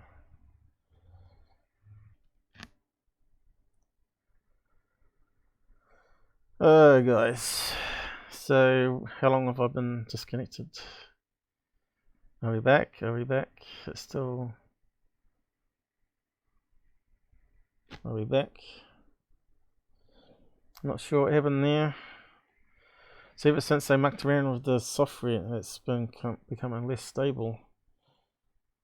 Now that's connected now. Don't tell me you got another router in the house that's going a bit dodgy on us. Are we back again? So whereabouts did it drop off? Everybody vanished. But yeah, I'll just recap what I said just in case. I'm not sure how much was missing. Yeah, it looks like free for all chat. No one was interested today, unfortunately. Yeah, so I was looking into advertising balloon, something like this. And in my analysis, which I'm not sure how much was on the screen, we saw here that there seemed to be a line of cable coming down. Even on the original footage, you can see there seems to be a little bit of string hanging down. So I think it might have been an advertising balloon that snapped rather than a UFO sphere because of that fact. And we could see maybe some sort of logo which is in the darkness of that photograph. Maybe some writing. It's a bit hard to tell. Or it could be just simply one of those grey balloons as well. Grey balloons that has like happy birthday written on it. It's like one of these ones here. Round ones with the bits hanging down. Why you want grey balloon, I don't know. Probably for wedding, right? So it's probably a wedding balloon. Grey, white mixture for outside event. So it could have something like that, which is very possible. Like a happy birthday with little numbers on it. So yeah, I think it's something like that.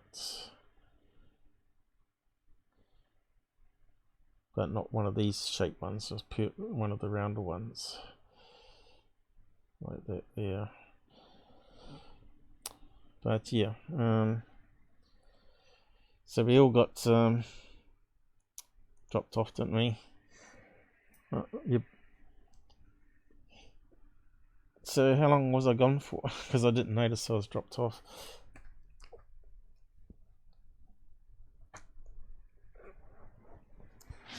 But it says it's streaming here, from what I can see.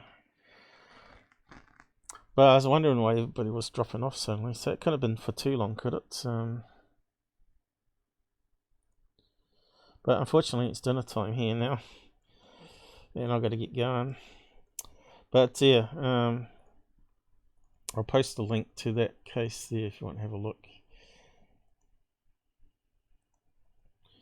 But my guess it's a wedding balloon or advertising balloon that sort of snapped its tether.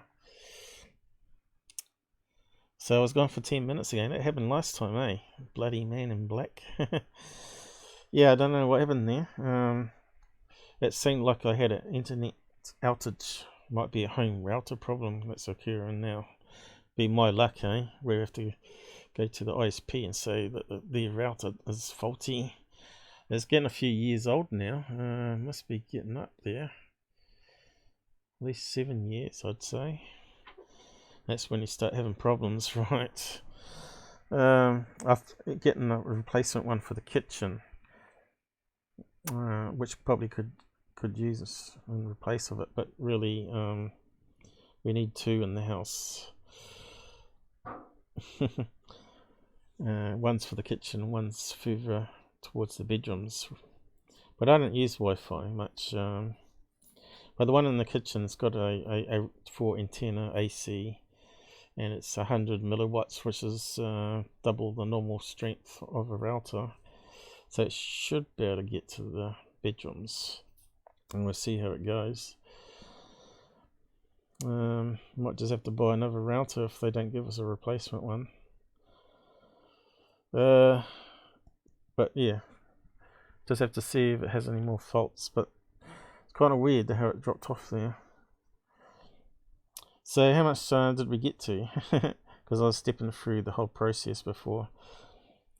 So yeah, I think it might be like a happy balloon, a happy birthday balloon.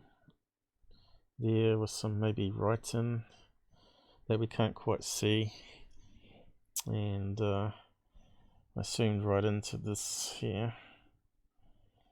And it looks to me like it's got a really fine bit of string hanging down there. See that there? Because it doesn't look like any other streaks on the screen that sort of match the darkness there. See that there? Looks like it may have cut or snapped off. If I can get my cursor come on the screen. Here it comes. So it looks like a little bit of string coming down here. So that's, for me, I would rule in favour of it being balloon rather than a UFO sphere in this case, because we've got no video footage to go on. But yeah, it's quite an interesting one to look at though.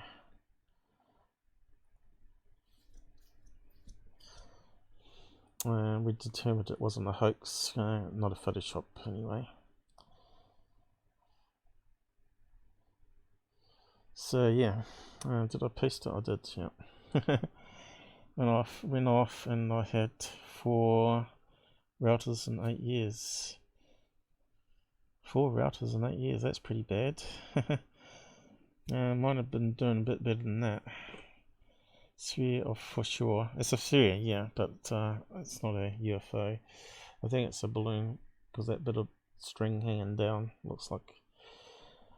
But that's what you can do through filters, right? So like if it's a piece of string that's sort of reflecting a bit of the sky color, but it's not really part of the sky, and we can use that filter to bring out and change the colors of blues. Then it pops out and it looks like 2 straight line to me. So yeah, we got through 2 there anyway, and that's the camera he was using.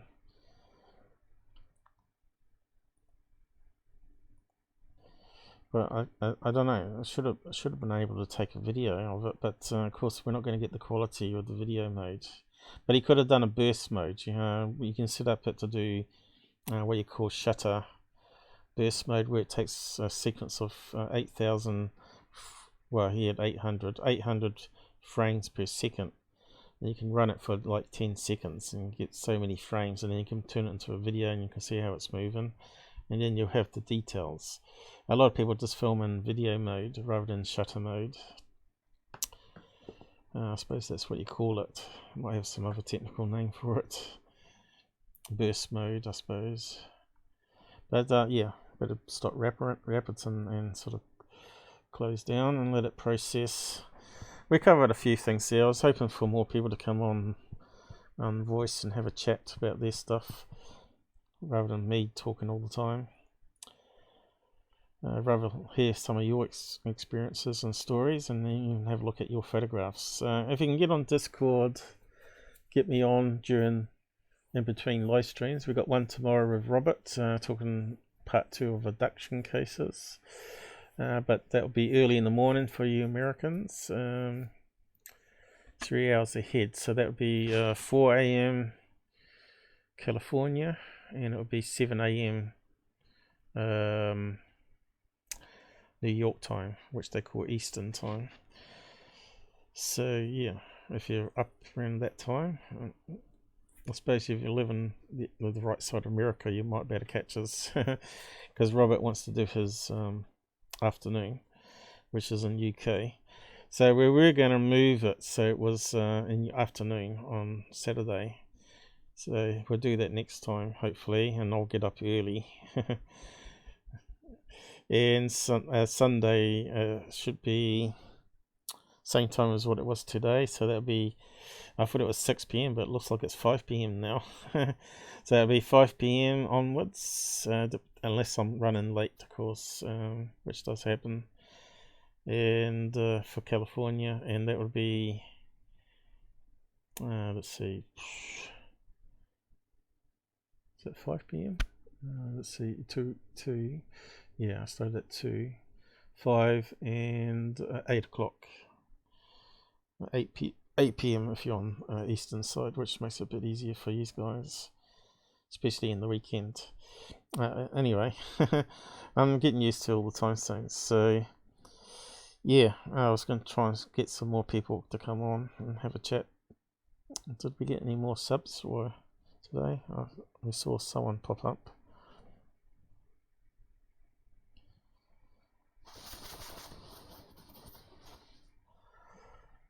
Yeah, this goes to show I need someone watching the admin screen while I'm concentrating on the editing screen, just in case it does disconnect. We'll see how it converts. So yeah, I did get one more sub while we've been on live. One more to 200 and BitChute there. That would be good. Hey guys, thanks for joining us. If you missed the beginning, just scroll back and watch the beginning. It's on.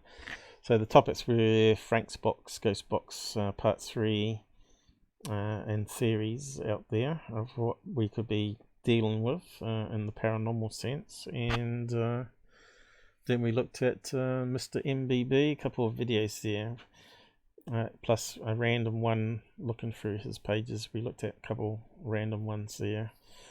And then we went on to people talking about MUFON, ex-MUFON people saying that things were being deleted from the database. So we don't know if they were disgruntled or if it was only in one particular state where it was happening, whether it was a computer glitch or some CIA mole that lives inside the organization making sure the best evidence vanishes, which would be a shame if that's the case. They should have some proper audit system on their database, so you know if someone's deleted it. Once it's submitted by the person, basically you can't erase it. You can sort of make it, you can get rid of it, say it's closed for a certain reason, but not actually delete it. So yeah, and go and have a listen to that full Erica Luke's. Well worth listening to the Skinwalker Ranch bit on the front. And yeah, and we're just closed off here with some MUFON cases. And of course I opened it up for anyone to come on. We had one person try, but I'm not sure if they had their microphone enabled. Something went wrong there, because when you start it up, you have to say allow access to the mic. So yeah.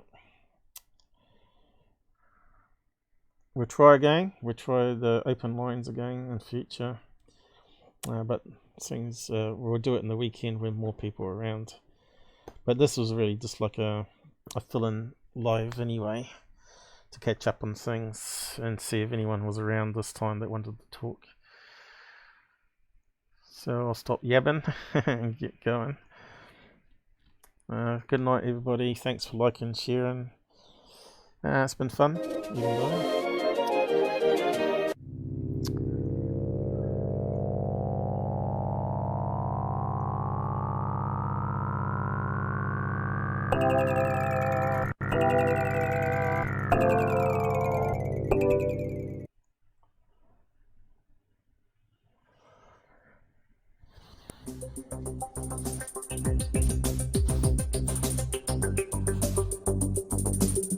Matrix Kiwi.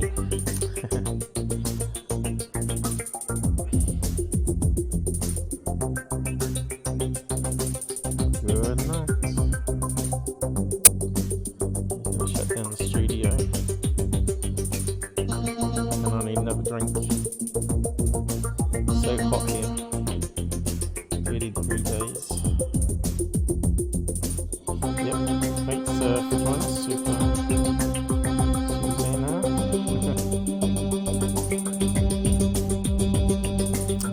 Goodbye, Clayton. I know some people went